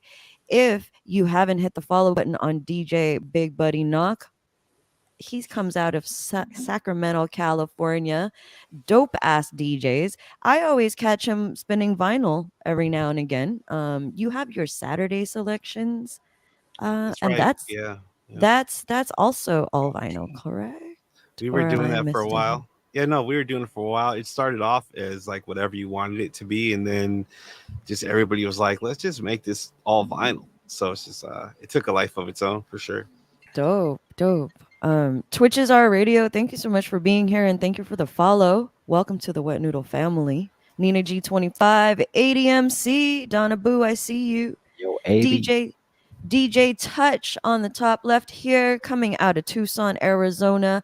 Please hit the follow button on DJ Touch. This is the whole point. Okay. So the whole point of the last stop is for you to really get to know who these DJs are. When they're on set, it's performance mode, right, guys? When you're on set, you guys are performing. There's no, Yep. you greet the chat, you say what up, you try to acknowledge everything that goes on. But even as I'm sitting here and I'm doing nothing.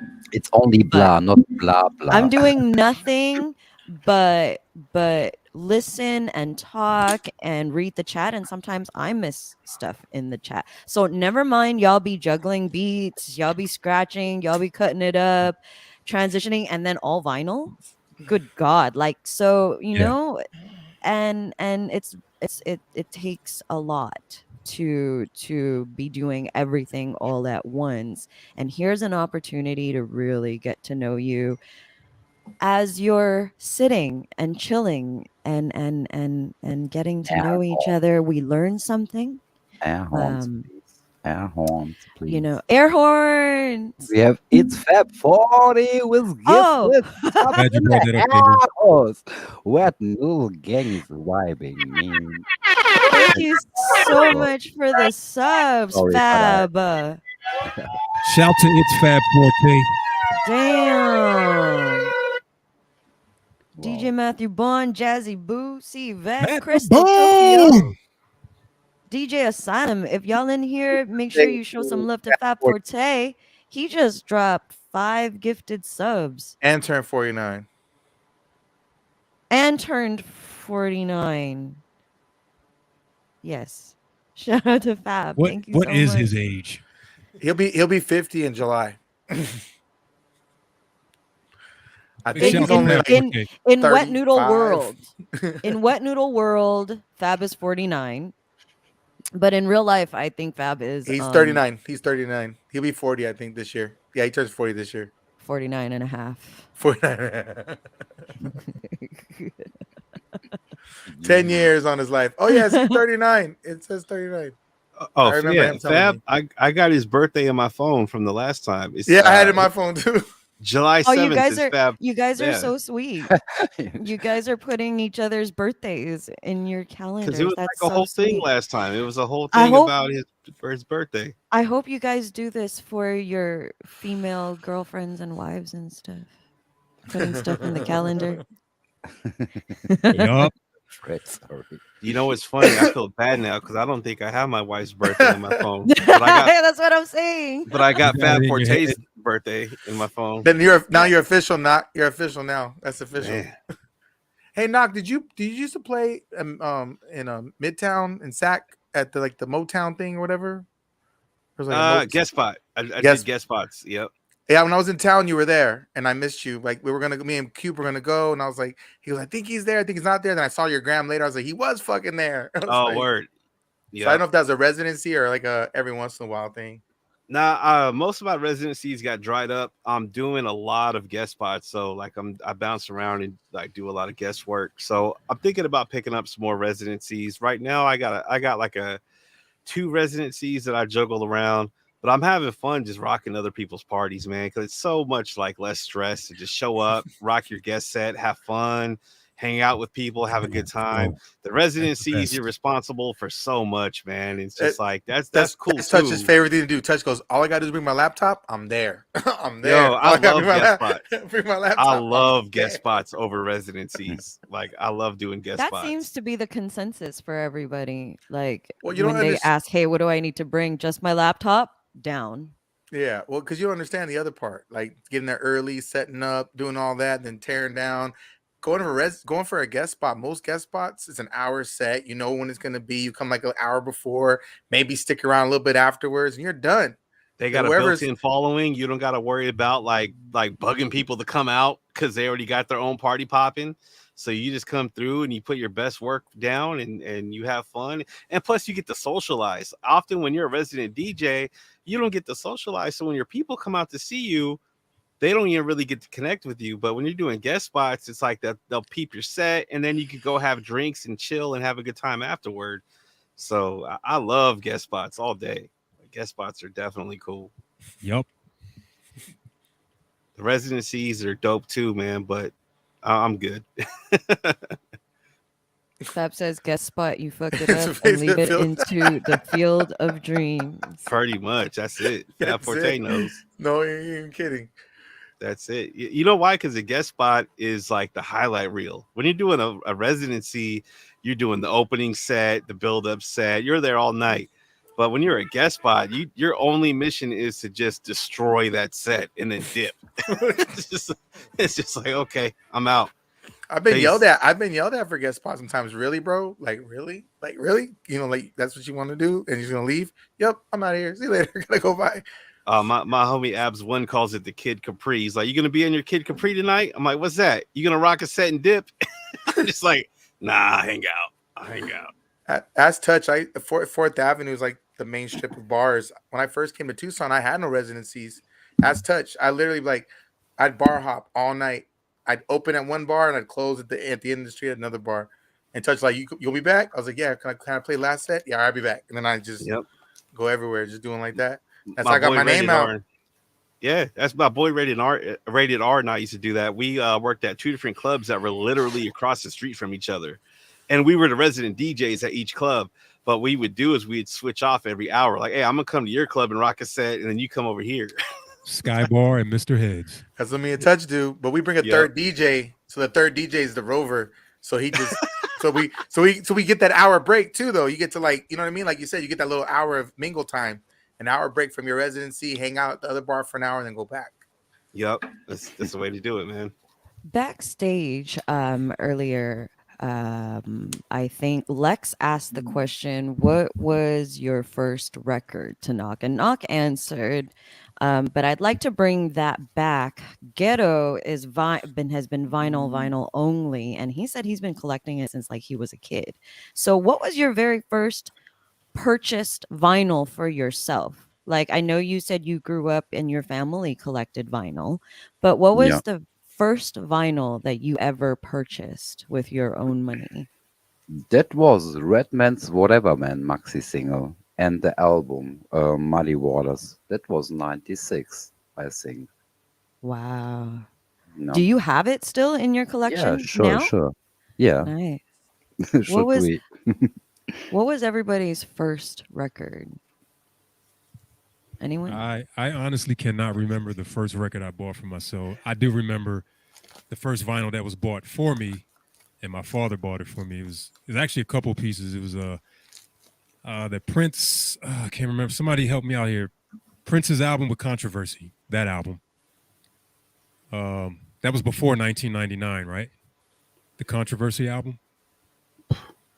There's so many You got albums from Prince. you guys are giving me that deer in the headlight. Anyway, it was Prince and Yeah. Planet Rock. There was a Planet Rock 12-inch, and I think there was a Lionel Richie album he bought Wow, me. I like him.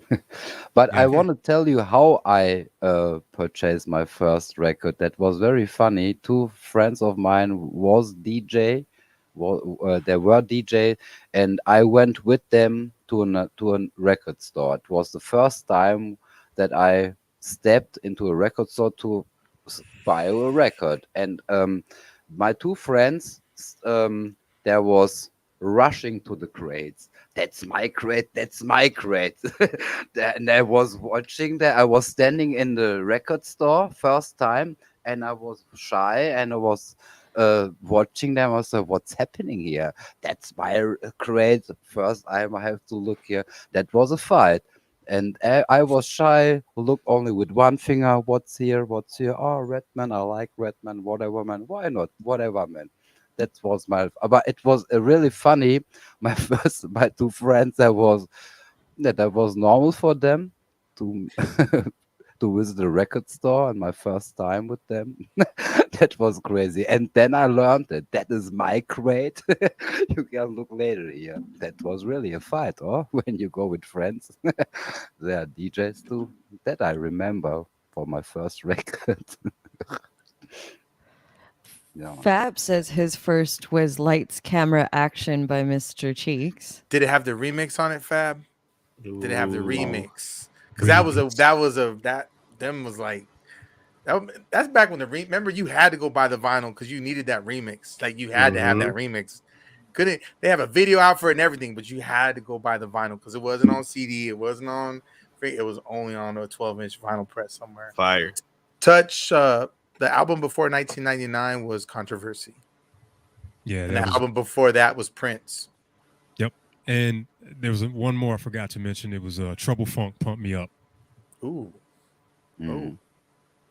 My dad used to play that. This is funky, no? That's not hip hop, or is this hip hop? No, this was more, yeah. It was more like big band type stuff. It was good. Lex, did you answer the question, Lex? The first record you purchased? First record I actually purchased. Well, when I bought my turntables, the guy gave me a stack of records. But the first record I ever purchased in a store, that's a tough one because I think I bought two pieces. I think I bought the Chronic album and I bought Apache, Gangsta Bitch. Those were the first two like actual vinyls I purchased myself. Good and time. then the guy who mentored me, Brian Jameson, when I met him, he had quit DJing. So he had all these vinyls and he gave them to me. And then kind of like Touch's situation, my dad ran the club and Brian went to go fill in and the other DJ was like, man, fuck this shit. That kid's got it. Like,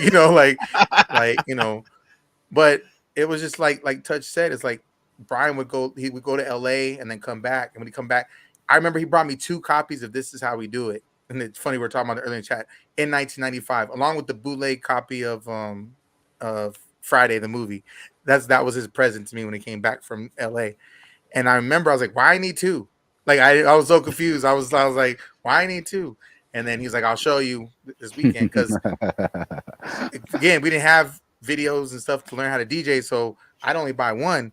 Then after that, I was like, shit, I grew up in Japan. So 12 inches were expensive. It's $20 a pop, So if you bought 2 records, you're out $40 just to hopefully maybe sound cool transitioning from one to the other. So being a young kid, I bought a lot of 1 pieces. I didn't go to doubles until like the radio when they would actually give it to you on record day on Tuesday when you show up and they'd have like triples and quadruples of everything. I feel you on that. Dude, same here. I was buying singles all day. Even today, I still like have trouble buying doubles unless it's a really dope record. I'm like, I don't know. I could just get the one and just rip it to Serato. Now I got. Yeah, in the past we went every week to buy records. Every week, that was normal for us. Once So a week. ghettos, I used to go Mm. to a spot called Music Laden, and Mm. most of the 12-inch singles were 45 speed. Even though they were 12 inches, they were 45 speed. Oh wow! And they Super were maxi expensive single. as hell, man. Super Very maxi expensive. single. That was super maxi single. That was a format that rounds on 45, but it was 12 inch. Super maxi Yep. single. That sounded. Some of them have big letters at the top. I have some of them. Yeah, I like them because the sound is nice. It's probably you probably get It's more of not the normal, and Well, yeah. for me it's unusual. The little 45s that you use today, Nock. That's not usual for me. But I see it's new presses, or yeah. I just Go ahead, go. Knock, You got it. the 7 inches. I told Ghetto the other day. I was like, "Hey, can you rock a 45 set?" Because we had Kay Leezy told us we could all pick something to But challenge the I DJ with. but So he goes, "Yeah, no problem." And he pulls out a stack of 12 inches. I was like, "Yo," I said 45. He goes, "These are all 45 it was speed." Sir I was Mix-a-Lot like, Hoopty. That's gangster. I was like, I couldn't even be mad at That him at was that Sir point. I Mix-a-Lot was like, Hoopty. That was the US press, That's or I gangster. don't know. So I got you, G. Yeah, no thanks. problem. I just got bit by the 45 bug. I tried to stay away from 45s for a long time because they're expensive as hell. Like we're talking Okay. like 30 bucks a 45. Like for the represses. 30 bucks for like Mr. Bongo type stuff, right? Isn't And it then hard so on 45 because the I mean spinning is the so timing's fast? different, and the touch is a little different and all that. Yeah. But now I love 45s because they're just so much lighter. I could bring a gang of 45s to an event and you don't really feel it. You bring one or two crates of 12s, holy shit, that's heavy. Yeah, But I Well, could bring a that's case of it. 45s and you don't even yeah, Yeah. feel it. and Big boys play with big touching toys. You know? touching them laugh at me because I prefer to use the 45 control vinyls. Oh, really? I Yeah, know cats that provide they prefer the 10-inch. yeah. Well, I Yeah. don't have a pair of 10. I only have the 45s. It was a gift to me one birthday, and I went to Guitar Center and bought all the ones they had because they were like $10. Yeah. And playing on those, and then when Cube came, same thing. He was like, "Now I see why you like them. It's just because they're quick." The throw is shorter. It's a shorter throw. Yeah, Yeah. I yeah. love 45s now. I'm not the That's greatest. yeah, I'm not the greatest turntablist, but on that short throw, I could sound like a beast for a minute. So I'm it's like, saying. yeah. Yeah, I love 45s. I'm big on 45s. I had a question for you guys. I'll pull a random record because I'm sure. Okay, yeah. So when I organize my wax or get my records, I always BPM my stuff. So you'll see in the corner here, 100 Okay. BPM. So I already know what BPM this is. I know some people Mm. don't do that. Look, see, look at I touch. don't like it. I don't like it to do I that. see. I knew Ghetto was gonna say that. The look he had on his face when I showed this, he was like, "Mm." Yeah, you're right. You're right. I don't. I knew he wasn't gonna like I it. have some old records found anywhere, and when I see it, it's very old school thing. And you use it, or you. No, not Ghetto, my you do thing. this? You put clocks Yeah, on your yeah. records? That's another thing. That's another thing. Yeah, I do that. What about needle drops where your needle's gonna drop? You do that? You mark your records with stickers? Yeah, sure. So I what mark this is my. for the chat for cats that might not know is That's a cue point. this is the original cue point. So when I put my needle No. here, my needle is gonna rub across Ah, this sticker really? and it's gonna land on the one of the Fuck, track, the beat. really? And Crap. so instead of me having to be in my Oh. headphones the whole time, I know that when my needle touches the sticker, it's going to default to the That's one, nice. the beat, the kick. And then but the clock is there at the same point, so I know when I'm on my turntables that is where the beat's at. So it's just Mhm. old school stuff, but yeah, like basically in a nutshell, as Lex was saying, this is the original cue point right there. It's nice when Only it's not as accurate. outside. The ring is. Oh no, not Yeah, you can accurate. control it better when It's it's an outside. Yeah, approximation of where you need to Oh, be. dude, I'm a lunatic with this. I will stay up until it is exactly the one. But it drives me crazy. You know who taught me that? Shortcut. Shortcut showed me how to get it precise. But I'm a lunatic with Bro, it. Like, trust me. he nice, performed with nice. Touch. I will try it. Shortcut performed with Touching them in Phoenix, and he had one of these old battle records he brought out. That thing had like 90,000 cue points. Yep. Like I was like, bro, No, like, that's so and he much. knew every single one. Like that. Anybody I was else like, big on the plastic sleeves? You Yeah. guys put Yeah, your I wax in still plastic? still Yeah, have Yeah. some of mine, I'm yeah. on it. I'm on it. Because not, Step you by got to keep step. them. You got to keep them and use them as a slip mat if you need to. Ooh, they don't know about that. Yo, why did Yeah. I do a gig one time? And I did a gig and I forgot my slip mats at home. And this is Serato days even. And I'm like, damn, I don't got no slip mats. And I just got this metal turntable, like what the metal platter. So I went out and I saw that there was a newspaper stand. I bought a newspaper, put it on top of the turntable and just trimmed it out. I was just Yeah. like, yo, here we go. We're gonna rock a Plastic set using bags newspaper. also. We used also plastic bags or what you put in the oven, the paper, The wax Yeah. paper. wax paper. Yeah. Yeah, That's when taking the you wax have it. paper from the records, if you had the ones that had the wax inside, and cutting it out, making it slip mat extra 10 buttery. pieces sometimes, 10 pieces, not only once also or twice, 10 sometimes is better. Dude, We were crazy. remember when Kubert did this? This is so Kubert basically packaged all that for you. He put out labels for your tables, and it's a sticker sheet of every label you would Very need. nice. It's a sticker sheet for every label you would need for your wax. And he put this Wow. out. This He's came smart. out. Let's see if there's a He's date smart on guy. it. It I doesn't look like like it. the Cubert. It's really, yeah. The But this man science of packaged printed. stickers for DJs. Dope. For a second, I thought you pulled out a cereal box. I'm saying scratchy seal right there, looking like Tony the Tiger. Yeah. I'm But prepared. Here, my stickers, I'm really there, separated, and I have a box here. see, now we're getting deep with the geek knowledge. The stickers, bro, hitting up Office Max or the grocery store, or Target or Dollar Walmart, store. whatever. The Yes. all day. And I Dollar used- Tree. my it's here. dad was in the Air Force, and I used to raid their supply closet. Touch with no, I go in their supply closet, and I'm like, Dad, can I get some of these? He'd be like, quit stealing my stickers. And I'm like, Yo, What's that I'm gonna take a box for? couple. Get it. Exactly. What's These that joints box right for? here, This box is These that ones. was the these system, ones. autophone system. There was What is the it for? the needles and the autophone systems for the what do you The call type it? of needles he uses, the cartridge. Yeah, Oh, this, okay. the Uh, needle and Ghetto, the I system. got you, G. I got you. Oh, See? you can't buy this anymore. You got it in blue. Okay. Yeah. I know. Ooh. I have two of them. It's show and Ah. tell. We can pull all the toys out. Nice, nice. Full of it. Hey, Touch has a mini that he won in a scratch battle, and he's never used it. I keep telling him to bring it to his stream. What is a mini? It's a Yeah, portable. mini- it's a mini portable turn- scratch. Oh, Portable 40, turntable. yeah. He's never even opened it. He's had it for like 5 years since he won the Ghetto, I tournament. know you know this. That's Touch's baby Okay, right I there. know it, but I don't have this. it's The old school short case. I have from what is it from Shure, this tubes, this transparent tubes. Oh, I got those are dope. I know what you're talking about. That was also nice. Knock. That's what Touch gave me. The first birthday present he ever bought me ever birthday was one of those, that little blue box for the freaking needles. Yo, And he goes, those nice. are- And then basically was like, I was like, so I gotta buy turntables now? He's like, no, but at least bring needles to your gigs. And honestly, when I traveled, I always had it. And sure enough, I was like, yep, here you go, got my needles. By the Yeah, way, those- needles today you can find so many different needles that was not Mhm. in the past. Qbert and so many styles.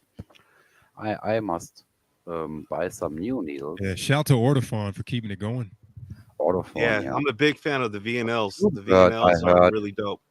Qbert make also nice, extravagant. Poor Kayleezy looks like she's just listening to the Chinese people talking right now. No, well, you and your toys. I was waiting for a gap so that I could shout out everybody that just joined us in the chat right now. If you have just walked in, this is the last stop of Strictly for the OGs, all Yeah. vinyl edition, all hip hop, all day. These DJs here are showing off their DJ's toys at the moment. DJ Chris Fader just stepped into the building, and he wants to know if we know anyone that tries not to get fingerprints on their records. Shout out to you, Chris Fader. Thank you so much wow. for being here. Is that a thing? Do you do If you're a that? collector. Yeah, if you're a collector, but for us, fingerprints Nah. are part of life. Well, it's like, but like my dad, he's a blender, and he's like a lot of old disco and like funk music. He legit doesn't touch the record. Like he legit puts the needle where it needs to go. He'll grab the side of the record and then let it drop, and he'll just keep getting it until he gets it right, and he'll keep dropping the needle till. And he does what Touch does with the fader. I never learned that with Touch. He'll go all the way up and then all the way back down and then catch the beat. Like I don't know what it's yeah, called. you're blending with the pitch, right? Touch, like you're adjusting with the pitch. Yeah, when I'm blending, I'll use the pitch. I don't. Dope. Every once in a while, I'll use the side of the platter, but mainly for Serato if I have the key lock, because if you do that with the vinyl, you can hear that pitch change when you're touching that platter. Mm-hmm. Yeah, and so like some DJs I know, and I know some house DJs, they don't touch their vinyls. They legit house dudes. If you touch house, the wax around the house guy, you will not hear the end of it. Yeah, they're like that shit's got to be like house dudes absolutely hate when you touch the rock. If you do the nudge or the pullback or any of that, they absolutely hate that. Yeah. They'll like you gotta touch the paper or the side. Only the paper or the side. That's it. When the album, the tracks are closer, that's not you don't want to touch it, but you touch it now. For 8 chips and just grab the record. on a single, it's no problem because the tracks are more space, or it's not so problem. But when there's dirt in on an album, on a long play, that's not so nice to put your fingers on. And you have to think, and some DJs, they lick their fingers and then touch the record. record. Hell no. Hey, you've seen it though. You know what I'm talking about. They do it. And I'm just like, after 2 hours, they're dry, yeah. But I use cream, what you say, soap or not soap. Shout out to the ghetto moisturizers. Moisturizers, yeah. I'm a big fan of moisturizer for sure. Because it makes it dry, paper and it's Relay said I call it the pitch rider crew. So Touch, you're part of the pitch rider crew. Yeah, they shout out to the homie asking if you ever eat potato chips and DJ. I have photos of me eating potato chips off of turntables and DJing. That's hilarious. I don't know why, but it happened. Hey, I just don't like to eat when I'm spinning. Oh yeah, Touch don't even like food or drinks in the vicinity of his area when he's DJing. He's like everybody away from. Unless it's water, only water. I seen a dude on Twitch one time for the dust. That's my ghetto duster. The ghetto duster, I love it. Hey, if y'all got the ghetto duster emote, hold on, let me pull up the ghetto duster. You never seen him when he's spinning? He'll sit there and clean his records with it, and then he'll clean the thing with it, and then. When there's the camera. Chat, we can clean up the chat, and I can help the mods. Please tell me that the ghetto duster is an emote.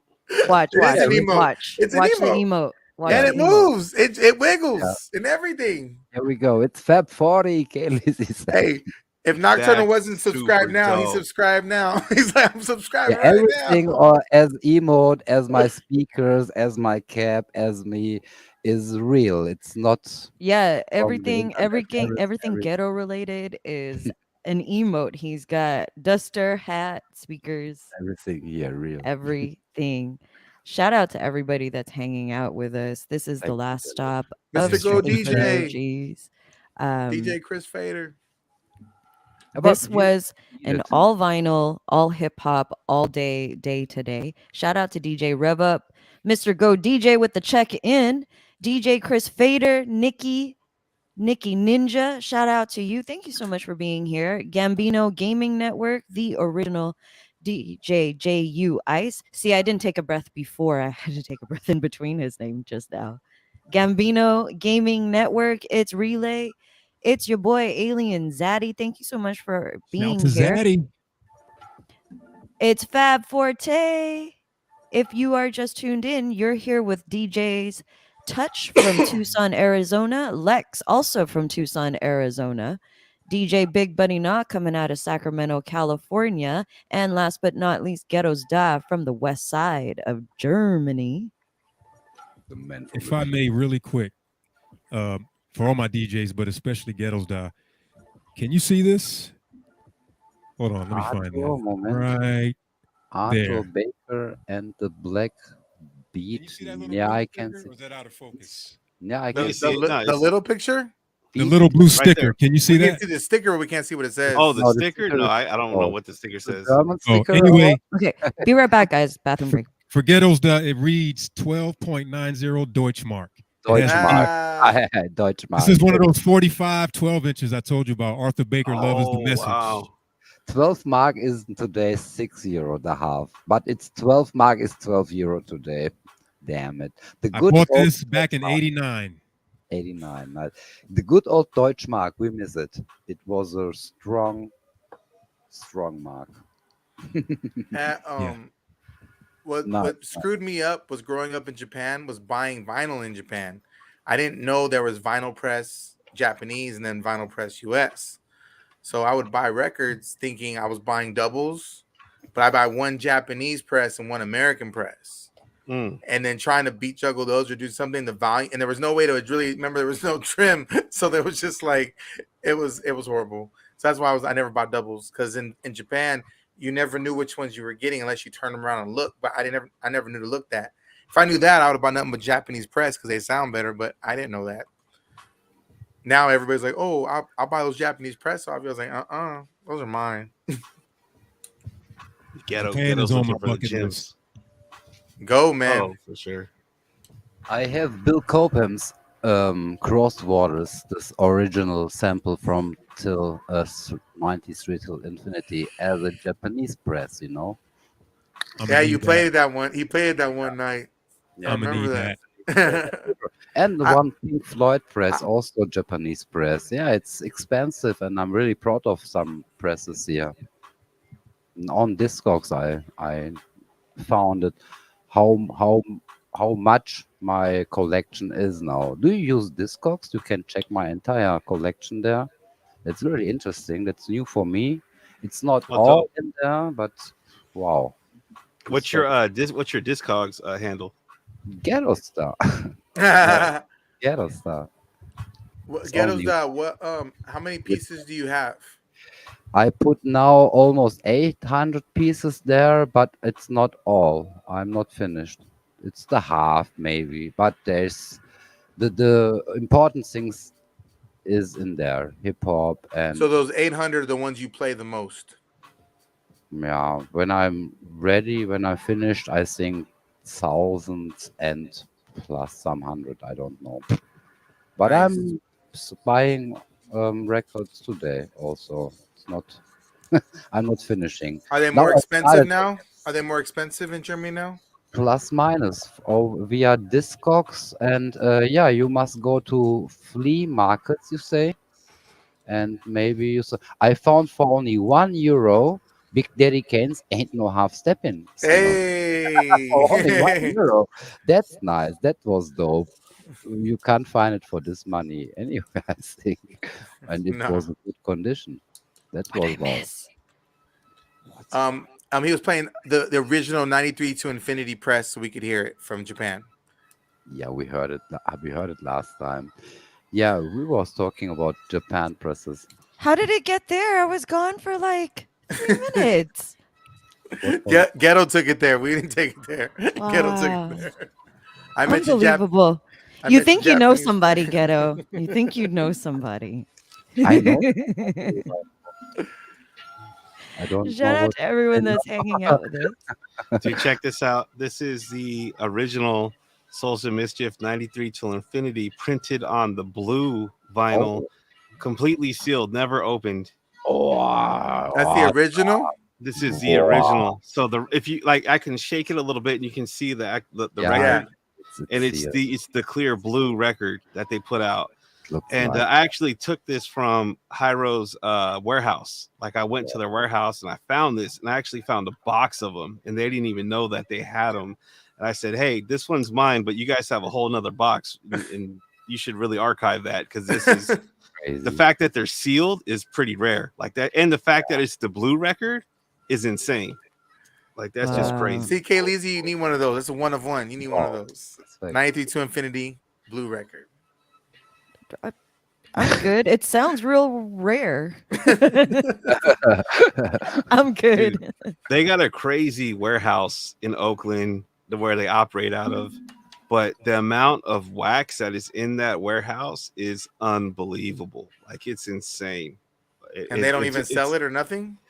On occasion they do. They'll take some of it out to shows and sell it. But I keep telling my guys, I was like, you need to hire someone to archive all of this and take inventory, because there's shit in here that is just not found anywhere. And the fact that it's just sitting in boxes in a warehouse is Probably just like insane. those promo only 12 inches they took on the road that they never got rid of them all and just had them sitting in the box. Dude, now. there's so many crazy records in that warehouse, and not even just from Hyro. Like for some reason, they got a lot of Rock Raider records, and I think because at one point in time, Rock Raider was doing work with Opio, I believe. But there's like a gang of Rock Raider records over there too. That's a whole spectrum. It's crazy. Yeah, it's wow. insane. Okay. Speaking of Rock Raider, rest in power. Hey, Knock or Lex or Gettles, have you ever seen Rock Raider or the Executioners live? Not live. I did it. I did in Japan. I did in Japan. I remember. So dope. I didn't even know who the fuck they were. These hip hop. That's why I like Japan. Japan had hip hop heads, like legit hip hop heads, and they knew I was a DJ, and they were like, "Come with us, come with us." I was like, it's these DJs from the US. And you know how many DJs I seen DMC. I was like, I was cool, but I went and I was like, holy shit, what is this? And the first time I seen Rob Swift, he was skinny. He was super skinny. Yeah. And Rock Raider was funny. And then I seen Rob Swift when he DJ with Touch, like 5-6 years ago.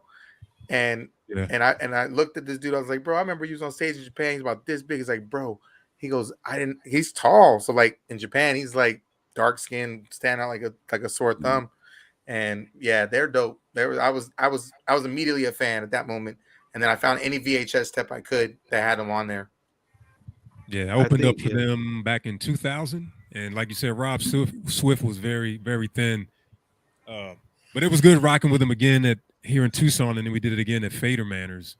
That's dope, dude. Like right before the lockdown, Rob Swift bought out Mr. Sinister, and then what's his name? Richie Rich, who lives in Phoenix. I have records. Came to Trill, and he did an impromptu Rock the Bells juggle and just blew Rob Swift's mind, his mind, man. It was so dope. I got footage. I got footage of all that. Classic. This is why I tell you need a green screen so you put some footage in the back. In Germany. That was awesome. That was really one of the first DJs from the States I saw here on the Marlboro Hip Hop Jam '96 in Germany, Dortmund. That was PF Cutten. That was Camp Low, The Roots live. Everyone was in 96? PF, yeah, 96 or 97 or so. Marlboro Hip Hop Jam with barbecue and so on. Camp Low, AZ, The Roots, and PF Cutten between the acts. That was nice. And one German from Germany, Walking Large. He's a black guy from Germany. And that was awesome. That was the first time that I saw American artists. I was living. And later I met Jeru. That was really nice. He was smaller than me. And I met Psycholes. He also signed a record of my Here's a Drink. And I met Juju and El Tariq. That was awesome. I was in the bus, in a private bus, was talking to them. Yeah, that was really a nice experience to meet them. You know, we are listening from Europe to this American hip hop, and when they're here to meet and to talk with them, that's a nice experience because they're also humans.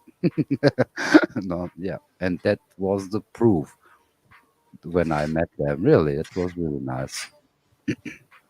Yeah, that was my experience with US artists in Germany, and that's wow. That was wow for me for sure. Yeah, that's pretty dope.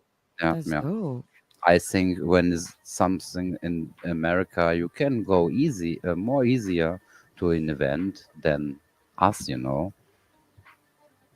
Yeah, I have some music in the background. I think it's okay for you. It's some Turkish producing hip hop.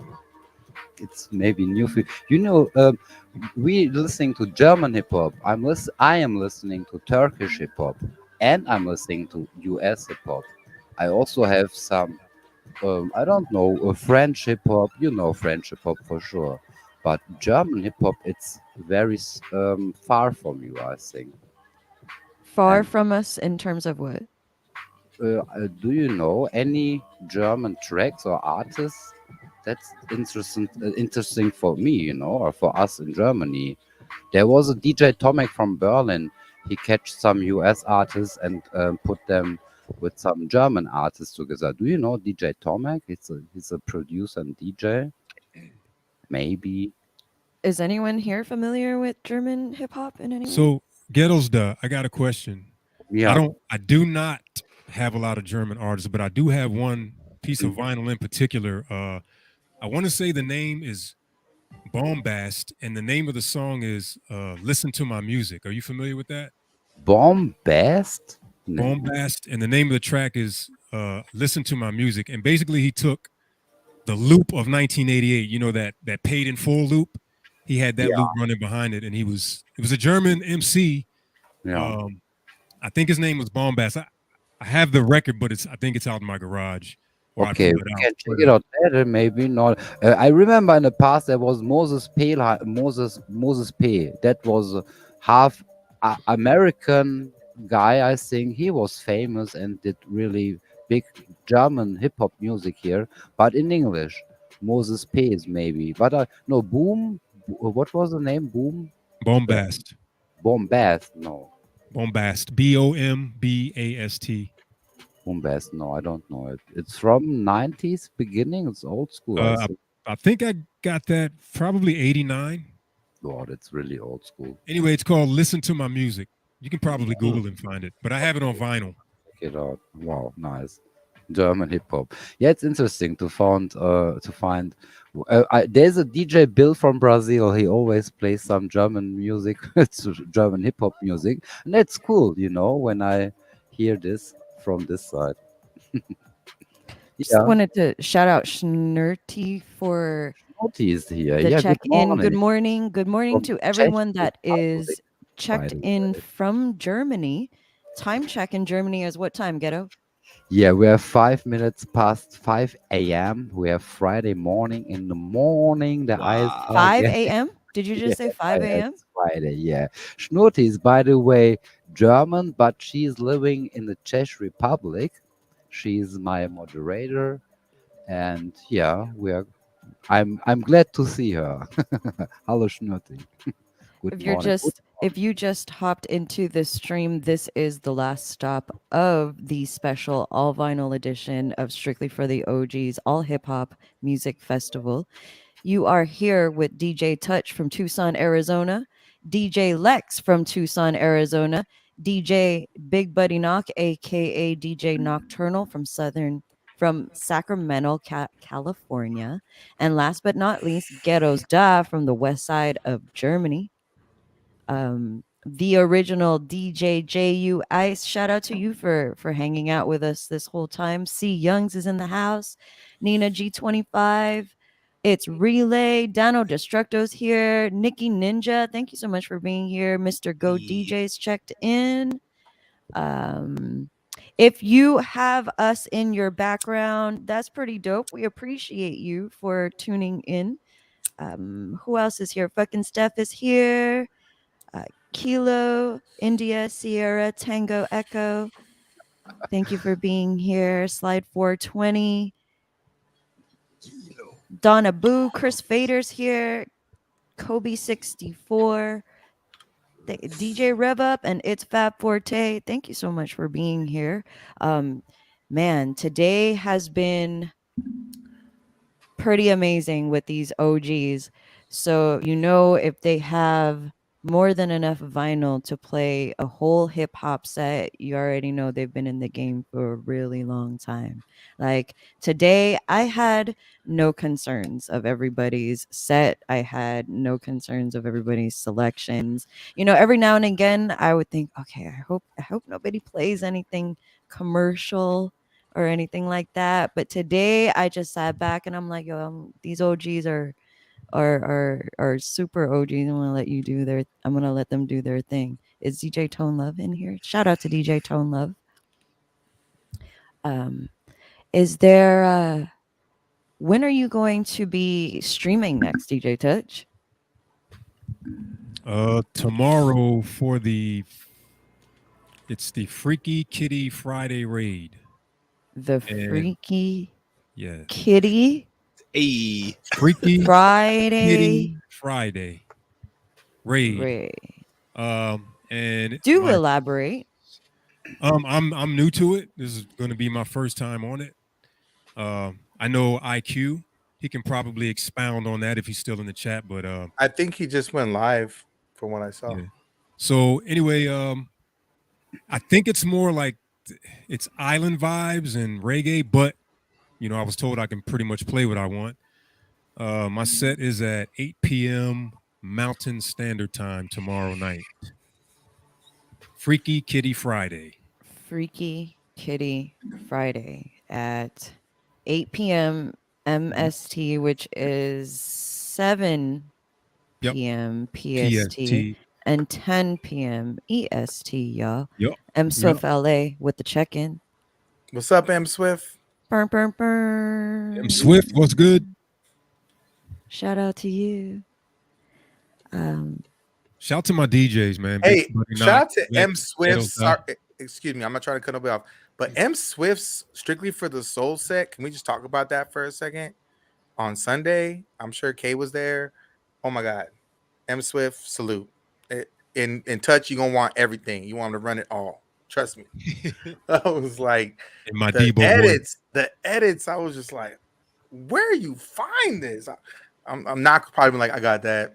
I got that. Like, bro, it's the funkiness. Thank you. I had to say that. Sorry. What you got on my edits? My Debo voice. Yo, no cap. Knock. You'll play with him and he'll tap you on the shoulder and he'll go, I'm gonna need that. Like, I'm gonna need that. I'm gonna need that. We already know. Run it. He'll pull out the thumb drive at the end of the gig. Like, I ain't forget either. Like, you're gonna run that edit right now. That's awesome. Yo, If you aren't already following DJ Touch, before we move on, I just want everybody to make sure, if you're on Twitch, make sure you follow DJ Touch, because otherwise you're just not doing Twitch correctly. So make sure y'all shout out to DJ Touch.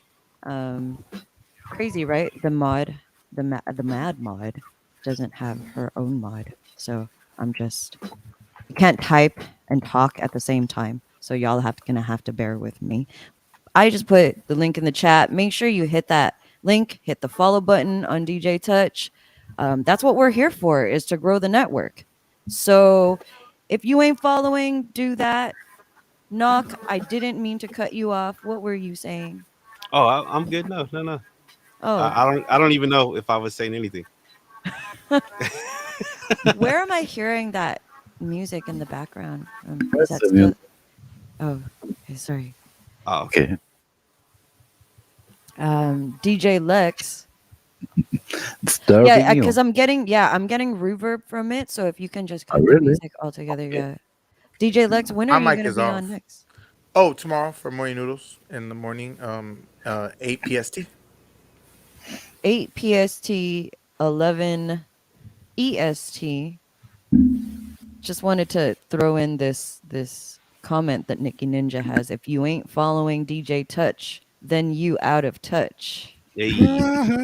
Hey, that's a good one. Nikki Ninja. Toca. Knock, when are you up next? Oh, sorry. Yeah, 8 in the morning, morning noodles. Tomorrow morning? Yes, tomorrow morning. Knock, when are you up next? I believe I'm streaming again Monday, 9 p.m. to midnight PST.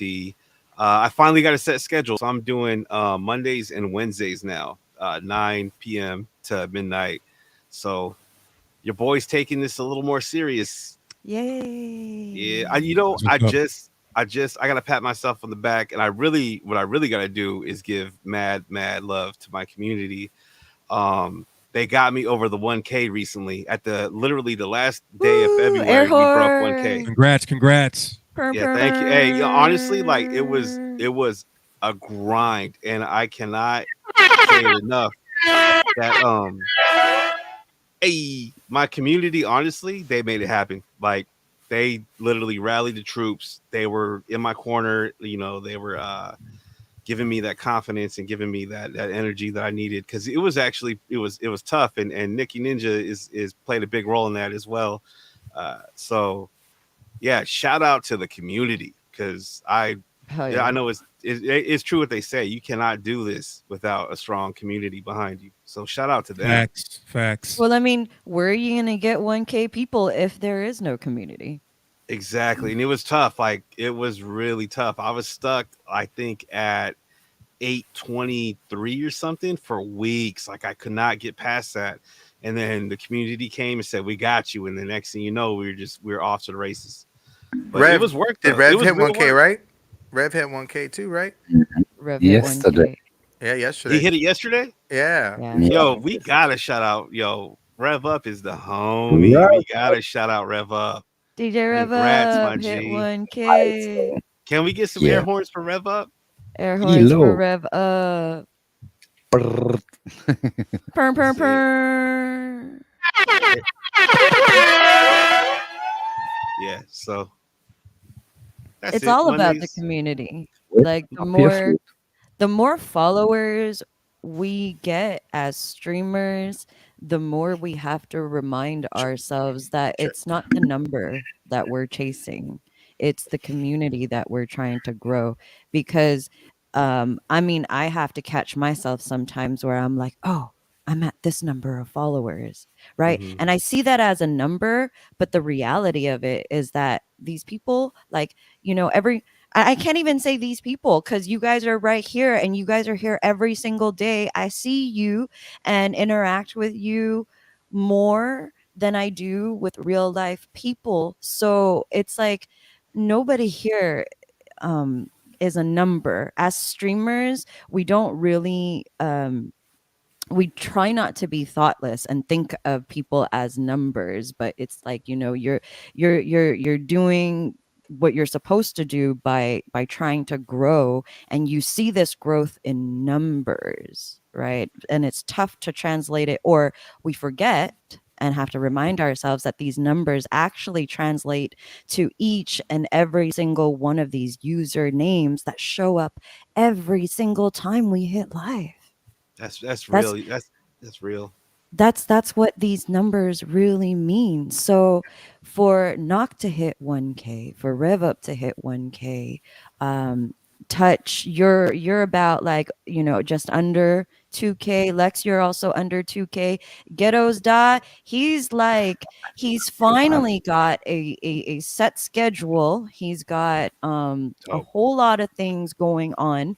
Like, he's got a Yep. ton of stuff in the works in his community, and we're all growing, and each and every one of these numbers that we get, these follows that we get every single time we go live, or we're in the chat and we're hanging out and we're getting these follows, every single one of those numbers is a username to somebody who is really supportive of our community. So I just constantly have to remind myself that, hey, 1K followers means that it's your community did that for you. It's like Oh, it's 100%. not with the help of your community. It is your No, community. they did it, like, straight Yeah. up. I'm just a guy playing music, but they're the ones who made it happen. And you said it beautifully. Like, it's really about the community, and it's not about reaching the numbers. Like, I gave myself simple goals. Once I knew I wanted to take this platform seriously, I made one goal of having a set schedule. I was like, that's goal number one. I need a set schedule. So, okay, I got that. I'm doing my set schedule. I was rocking it for about 3 weeks. I'm like, cool, I'm comfortable in my schedule now. Goal number two was to reach 1K by the end of February. And we literally went down to the wire the very last day of the month, and we made it happen. We crushed that 1K at the end of February. And so Boom. now my current goal is to have a have 50 viewers per stream. And I'm giving myself 3 months to do that goal. Within 3 months, I want to average 50 viewers per stream. And I really like what you said, because it's really not about these silly numbers. It's not about trying to make partner or trying to do any of this silly stuff. It's about growing the community. It's about Reach people. it's about reaching people and sharing my love for music. Like, I'm not trying to be the world's coolest Twitch streamer. I'm not trying to be a partner on this platform. I'm not trying to do anything silly for any silly reasons.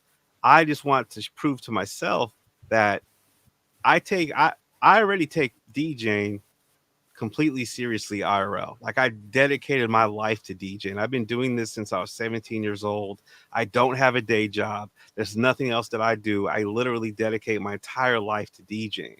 So if Twitch is going to be a part of that, of my life, then I want to take it as serious as I do the rest of my DJ career.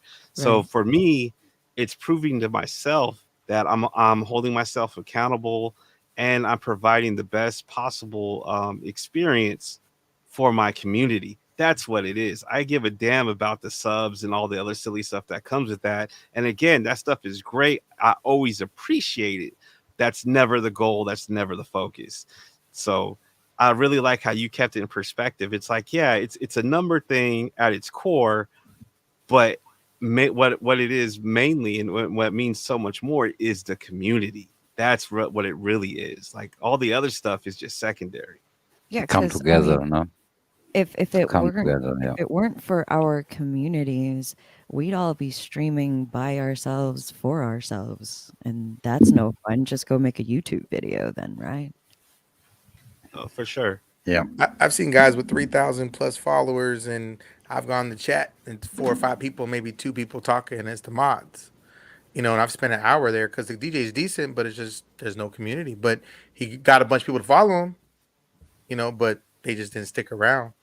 Um, I've heard this expression on Twitch, and I think it's true. Migration retention. Get them to migrate over to your page, but it's getting them to stay at your page.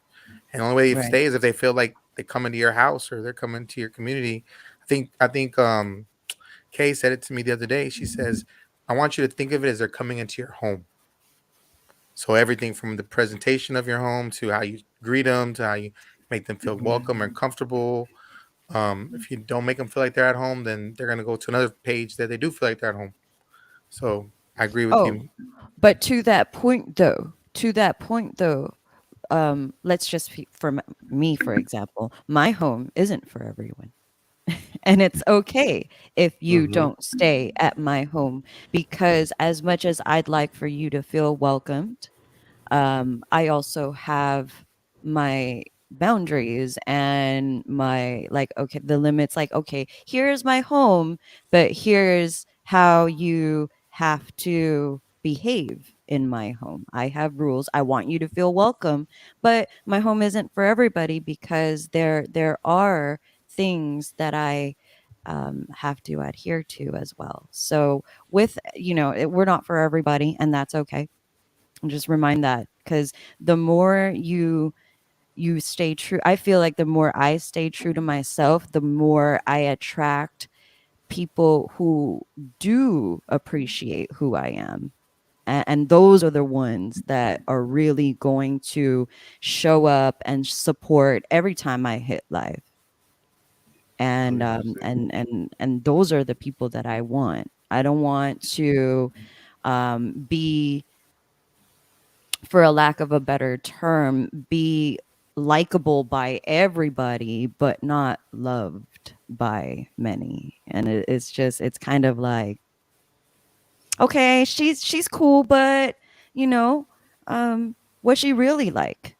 So I try to be real, and those that do gravitate to that realness, those are the ones that are going to be here. Those are the ones that are going to be like riders all the way until whatever your goals are met. Like, if it's partner for you, if it's 50 viewers for you, they're going to be riding with you until you get those 50 viewers, and then on to the next goal, right? So Yep. um, just make sure to stay true to yourself and to your channel, because people show up and then they'll show up again.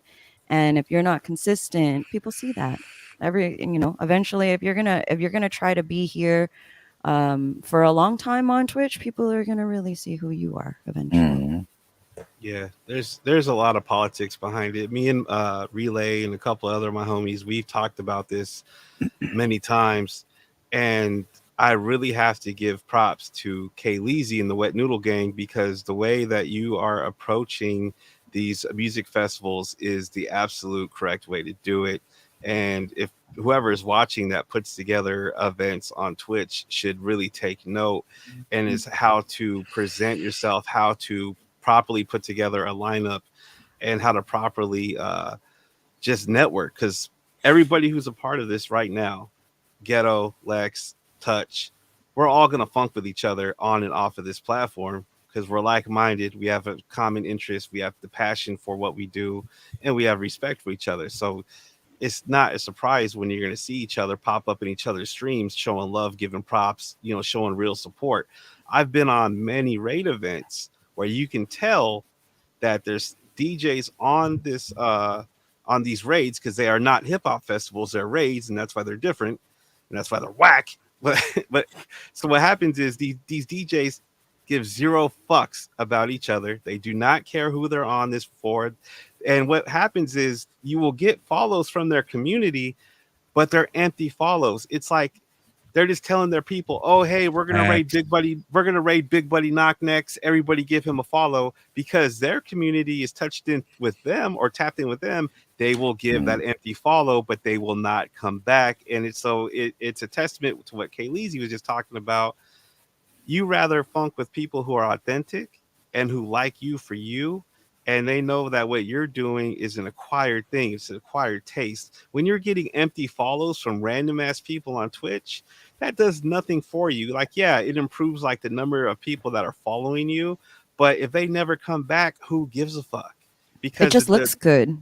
it just looks good, but it looks good for a very small amount of time. Yeah. And those people will Not never come back to your quality. shit. They will never come back to your channel. They'll never support. And that DJ that told them to follow you, they'll probably never come back either. And so the problem with that is, and I'll end it with this. I can talk for hours about this, but I won't, because that's just silly. I'll end it like this. You can tell the difference between a DJ on Twitch who has grinded and built their community versus a DJ who was boosted on Twitch and who had all of their follows come from other people saying, "Go follow my guy." It's a huge fucking difference, and you can notice it every time. The people who are authentic will hold 200, 300 views per stream, and they will reach that 200, 300 view number in the matter of 15, 20, 30 minutes. The people who were boosted, who have 20,000, 10,000 followers, whatever it is, it takes them a whole 3-hour, 5-hour stream to reach 100, 120. That's the difference between building a community and being boosted into your badge or into your check mark. So that's all I had to say. My name is Big Buddy Knock. Thank you for coming to my TED Talk. Appreciate y'all. Me and Lex Lady had this Leo. conversation. Yeah, Touch, like let's be honest, Knox dope, Ghetto's dope, but in our community, in the Tucson community, Arizona community, we were like, how is Touch not have 500 people watching them fucking mix right now? Like, even today, it was like, you're watching this, and as you're watching, it's like, why isn't anybody else here watching this with me? But then you'll go watch somebody else who has the 200-300 for 5 or 6 hours, whatever, and you're in their stream, and they're making dumb jokes and not even really playing music, stopping it. Like, it's just basically antics the whole time just to get people to follow them and be in their community. So I agree 1,000%. And Kay's actually the one who put me on that track, because when I first got it, I had that SoundCloud, Mixcloud mentality. Follow me, follow me, follow me. IG mentality. Follow me, follow me, follow me, follow me. But then it's like, yeah, everybody's following me. Even Touch will say, like, damn, your community grew up so fast. But then when I was streaming, I had no community, but I had 700 people following me. But I'd have 5 or 6 people actually watching my stream. And so I applaud Kay for, like she said, it's okay if these people leave our home. It's okay if these people don't sit at our table. It's okay if Sometimes these people, it's good when they leave our home. yeah, and she's like, it might feel awkward at first, because you're thinking, oh, I got to keep everybody in my house, and and then as I started letting people just leave and not forcing them to stay or trying to beg them to stay, it's like then the people who started coming wanted to be there.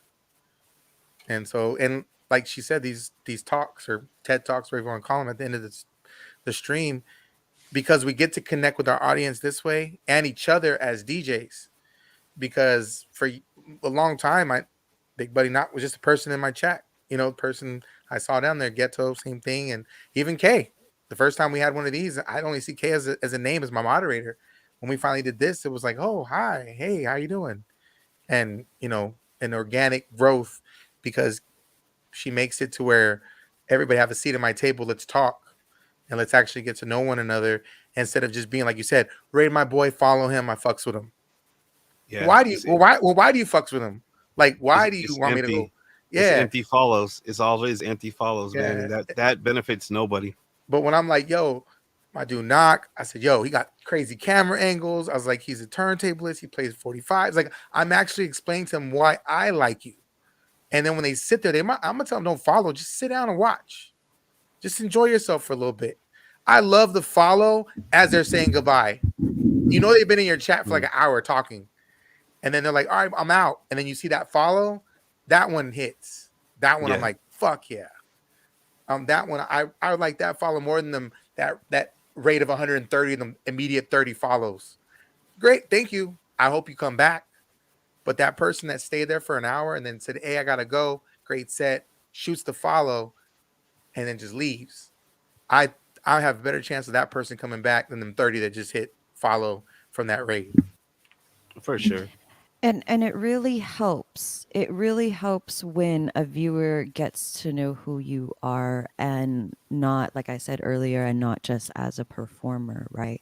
Right now, we as a group got to find out that DJ Touch was in the military. He pretty much sort of discovered that he was going to be a DJ for life in Korea, right? Like, these are all things that we would have never found out, no matter how often we tune into DJ Touch's stream.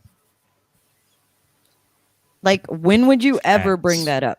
Like, when would we ever know about that? When would You would would we ever really know that You were would even find in- out about that at about 3:30 in the morning at a Waffle House with me and Lex.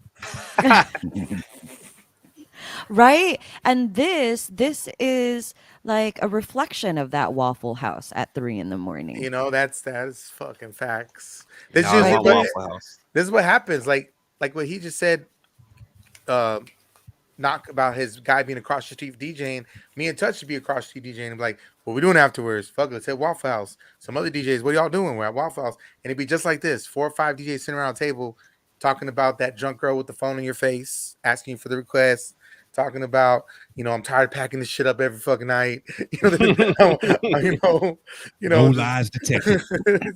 and also like, after everybody sit there and eat, just kind of looking at each other like, we still gotta drive home. Like, it's like, yeah, I got you. Thank you, Kay, for the Waffle House.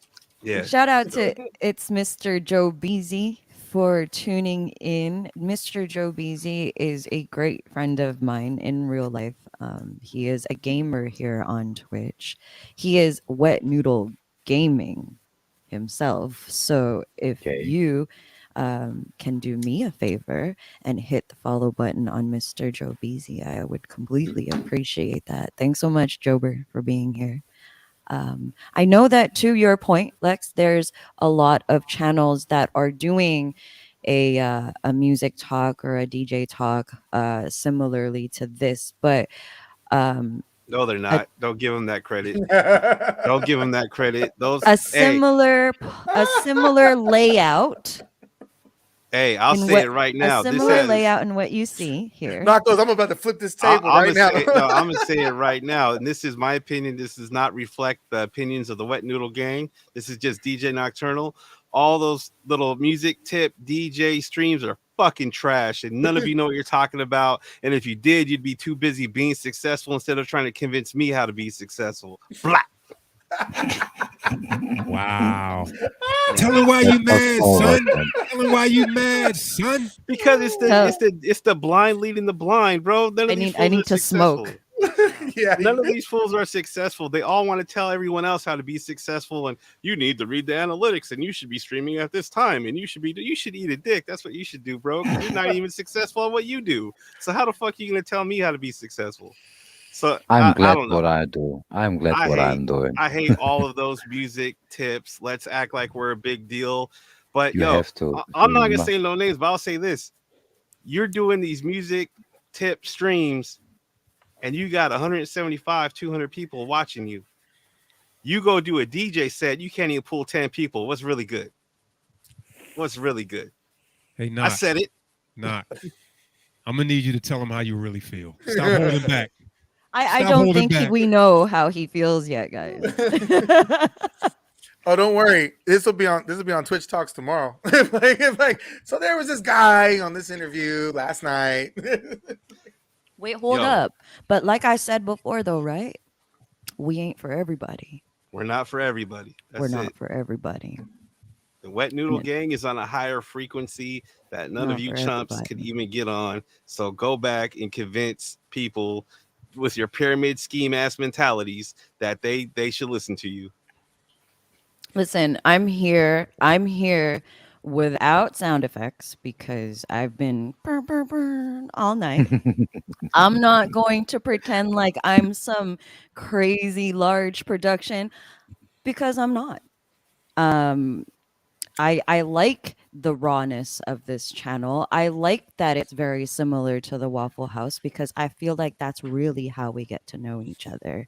Um, in the Discord every week, I do try to be consistent and post up a screenshot of everybody that's on the last stop, and I try to catch moments where everybody's smiling. So at some point, you can make my life easier by everybody's Say smiling right cheese. now. That's the one that I'm gonna screenshot. But last Here we go. week, I put up a screenshot of the last stop, and I, for those of us that are not in the Discord, I'm just going to pull it up.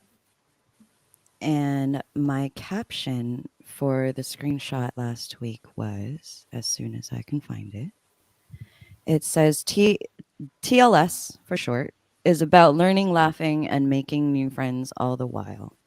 And this is exactly what we've done tonight. We learned a lot, we laughed a lot, and I think we're going to leave this show having one or two or three or four more friends than we did before we started this show.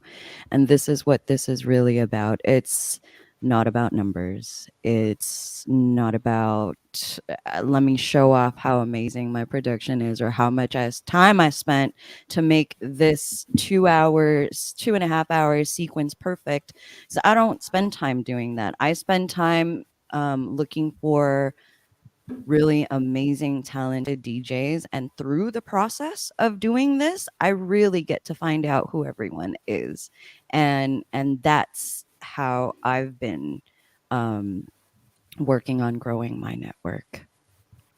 Behind Dano the with the sub. scenes, behind the scenes, the documents, the overlays, Kelisi prepares all this for everyone individual.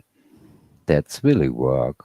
Nice work. And we have a new overlay today. Hey, Oh, we had a new overlay today. I yeah, want to shout yeah. out DJ High Note for Yo, taking the DJ. time to flip the overlay a little bit. Nice, nice I fine. had told him that I'm exhausted from putting every single person's logo in every single week because that's what I like. He comes up with the concept and I edit it every time. I update it every time, and I was just really sick of Nice work. the Thanks, old DJ. overlay because it was just so much work for me, and I think it looks a whole lot better now than it was. So thank you so much, DJ High Note, for doing all the visual graphics for the Strictly Series Music Festival. Dano Destructo with the subscription from Prime. What that means, if you're seeing that on the screen, Dano just subscribed with Prime. If you have an Amazon Prime account, and you connect it to your Twitch, you get a free sub to any channel of your choice every single month. And it changes. You can have a different channel that you're sub to every month, and it's completely free if you have an Amazon Prime account. Like Dano just did that for free, and it helped my channel. with her being Thanks. subscribed. So please connect your Prime and subscribe to somebody on Twitch and help them out. I'm not even saying to do it for me, but don't waste your Prime subscription. It's there for you and free every week. Shout out to Super Sully for tuning in, for checking in. Donna Boo, Lady Savage. Leo in the house. I like whispered secretly, quietly. Said Barboa. hi to Lady Leo. Thank you so much for being here. It's Fab Forte, DJ Rev Up. I didn't ask Ghetto when he was gonna be on next. Ghetto, when are you gonna be on next? Today, also we have Friday now. We have Oh my God, that's right. yeah. Few We have days. now. It's now 5:30 in the morning. I will stream close to midnight. Also, also it's 16 hours or so, 17 hours. I will stream. Yeah, it's the Friday to Saturday jam, close to midnight Germany time. It's 9 So, hours to so it will Pacific. be approximately 3 p.m. PST. Yes. Yeah, like this 3 or 4 or so. 3 p.m. PST, Mhm. 6 p.m. EST, 4 p.m. MST. I'm That's becoming the like fun. a robot with this thing, with this time zone thing. Yeah. So Yeah, if, we're in the internet, no, not the US net. if I gotcha. that was a good one. Yeah. If you aren't already following Ghetto Style, please make sure you hit that follow button. If you liked getting to know him, hit that follow button and get to know him even more on his streams. He's an all vinyl analog DJ, stays true to the elements of hip hop. He's got these new friends, these new stuffed animal friends that are hanging out with him on his stream. One of these days, we're gonna have to come up with a good name to name these fellas. Step by This step. little dog on his microphone here. He just appeared today. Super cute. Yeah, Shout out well, to yeah, would- Eisenman 076, Iron Man 76. Thank you so much for being yeah, man. here. The original DJ JU Ice. Shout out to you. Make sure you follow all of these dope ass DJs. Like, you know how you hear people be like, oh, make sure you follow these dope ass DJs, and they say it loosely all the time. No, I really mean it, because I don't call you a dope ass DJ if I don't think you are, just for shout out purposes. Like, real talk, I don't do that. If you ever come into my streams or come into Toonie Tuesday on RevUp streams, I don't really shout you out unless I really, really feel like I want to shout you out. Not everybody deserves a shout out. Like, not everybody just deserves the empty. Like, we're not doing empty follows here. So my recommendations are never going to be empty. Shout out to Donna Boo, local Pac fan. It's Mr. Joe Beasy. Anyone you want to shout out, DJ Touch, before we hop on out of here? Well, shout to everybody in the chat. Like you said, it's a community, and we appreciate them coming out every week or whenever they can to support, show love. I just love having. Sorry, go ahead. Oh, You you want me just to spit some bars? Oh, you want me to spit some bars? Okay. Let's Anyway, go. shout to the chat. If I could point out just a couple people, Super Sully, Merced, California, been a big supporter of like me and Lex for like about a year now. She's come to visit us. I think Lex has gone to visit her. Big shout to Lady Leo, aka Borboa, been supporting me and Lex for like over a year since Facebook. Big shout to them too. The original JU Ice. I just actually met him in person in Phoenix a few weeks ago at Fader Manors. Dope individual. He's from Brooklyn, but he lives in Phoenix. He's been showing mad support. I've been trying to get his streams all the time. If you can follow that guy, do. He is a dope DJ, but doesn't get enough recognition and acknowledgement. Just my view on that. And then shout to all the DJs, you know, Big Buddy Knock. I think we met the first time on a Feel Good Friday, like last year sometime. Absolutely. Had like a 2-hour set, and everybody was like killing it before me. And I got on there, I'm like, man, what am I gonna play? and I just had to pull stuff out of my ass and make it work. But Big Buddy Knock acknowledged that. He always says that, by the way. He acknowledged that and was like, "Touch, man, you did your thing." Because like they were killing it. Like it was what, like 7-8 DJs before me. We had a big It was a lineup lot. that day. It was a lot. And everybody murdered it, like really murdered it that day. I remember that. So It's a big shout out to challenge, Buddy man. Knock. Me and Lex been rocking since 2014. That's my dude right there, man. Like we've been through a lot as far as DJing. We both, we're veterans. He was in the Air Force. I was in the Air Force. He didn't retire. I stayed in a lot longer. I retired. I did 22 years in the Air Force. And I have a day job now, so I still work for the government. Who sent you? I work for the government, so I have a family. I have a full-time job, but I still have a love and passion for this.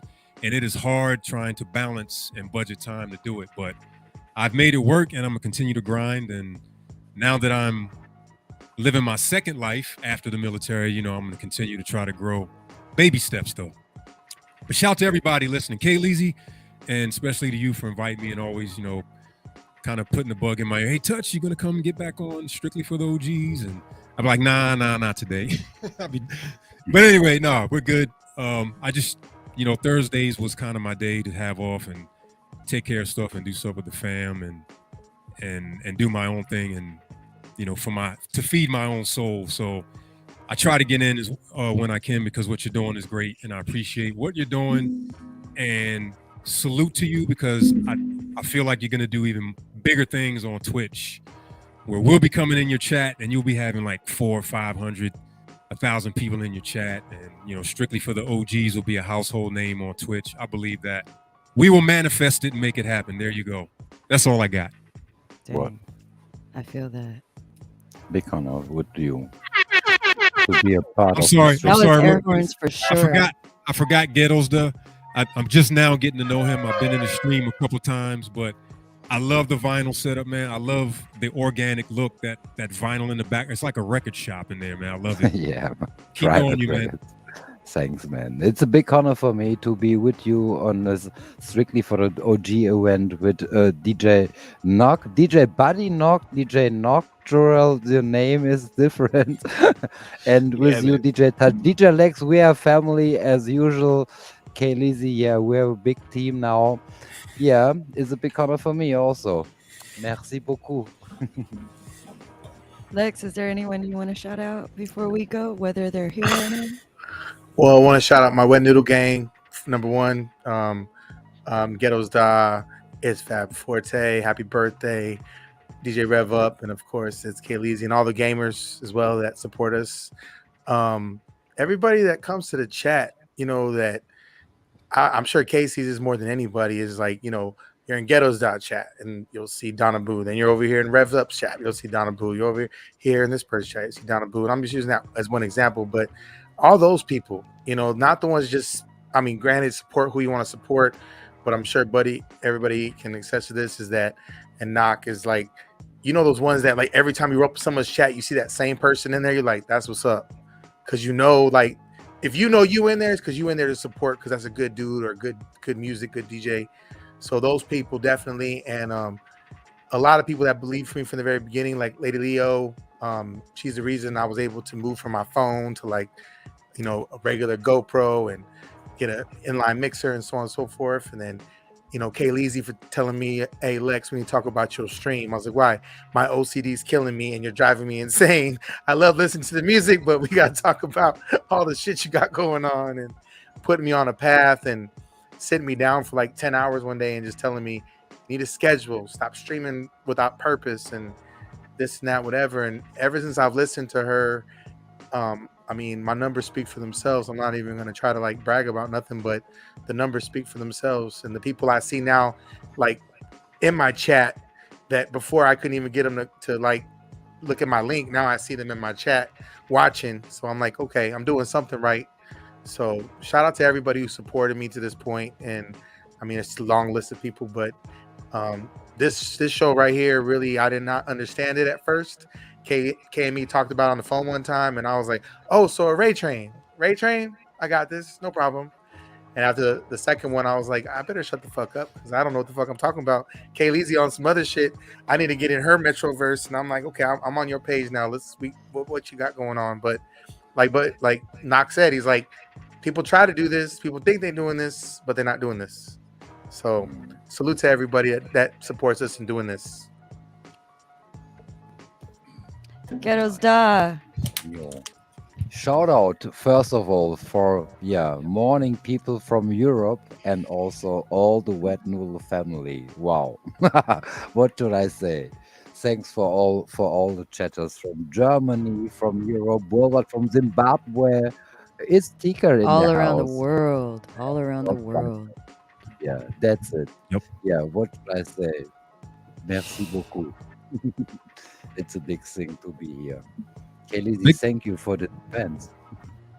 Thank Big you shout for to being my here. wifey. Big shout to wifey. She gets to hear this music banging and rattling these walls while I'm streaming. Shout out to Mrs. Touch for Yes. putting up with us all. And she does my overlays, and We wouldn't be here if she wasn't putting up with us. Yep, she's And becoming our pretty moderator. proficient with overlays and flyers and stuff. So big shout to wifey. She's been listening to me bang these walls, pause, for over 20 years. Speaks German. Moin, Shout moin. out to not only shout out to the DJs, but all the DJs significant others that have been putting up with them all these years too. Big Buddy Nug, shout outs. Hey, shout out to everybody who's just been supporting the community, helping it grow. Everybody representing the Big Buddy Club, Nikki Ninja, It's Relay, Alex Remix, Vet. Just shout out to everybody who's been a part of this event, man. Touch, Lex, Ghettos Da, Kayleezy. Yo, congratulations to Rev Up on hitting that 1K, baby boy. That's big shit, man. So really just shout out to everybody that's supporting the dope DJs. That's something I always say. Support dope DJs. So thank you guys. I appreciate it. Yep. Big shout out to Michelle Cakes, 1/3 of Cake Life, if she's in the chat.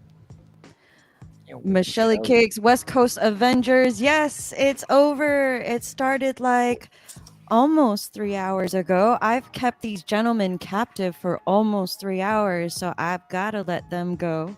But tune in for the next last stop.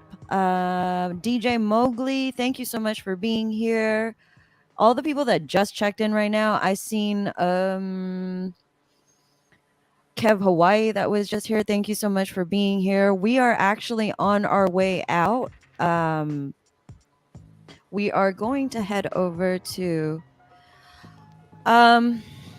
so I'm not going to raid Queued Up Entertainment because I've seen this like go off in my chat like 5 times now to ask me to raid into Queued Up Entertainment. So I'm going to not raid into Queued Up Entertainment just because it showed up in my chat 5 times. We're gonna head off to DJ Stress TV. Make sure you show him just as much love as you showed me. Thank you so much. Dano Destructo, thank you so much for being here. Lurking Forever, thank you so much for being here. C. Youngs, thank you so much for being here. Nikki Ninja, make sure you copy and paste when you get there. He's doing a Throwback Thursday super high energy stream. So brace yourselves as you head on over. Copy and paste. Show some love. Thank you so much, DJ Big Buddy Knock, Ghettos Da, DJ Lex, DJ Touch. And of course, Schnurty, thank you so much for being here. Donna Boo. Love you guys. And until next time, we're doing Strictly for the OGs every other Thursday now. So we will see you in 2 weeks. Until then, just remember, this is not a raid train, y'all. Peace. Peace. Peace. Wet Noodle King. Stay blessed. Yeah. Hey.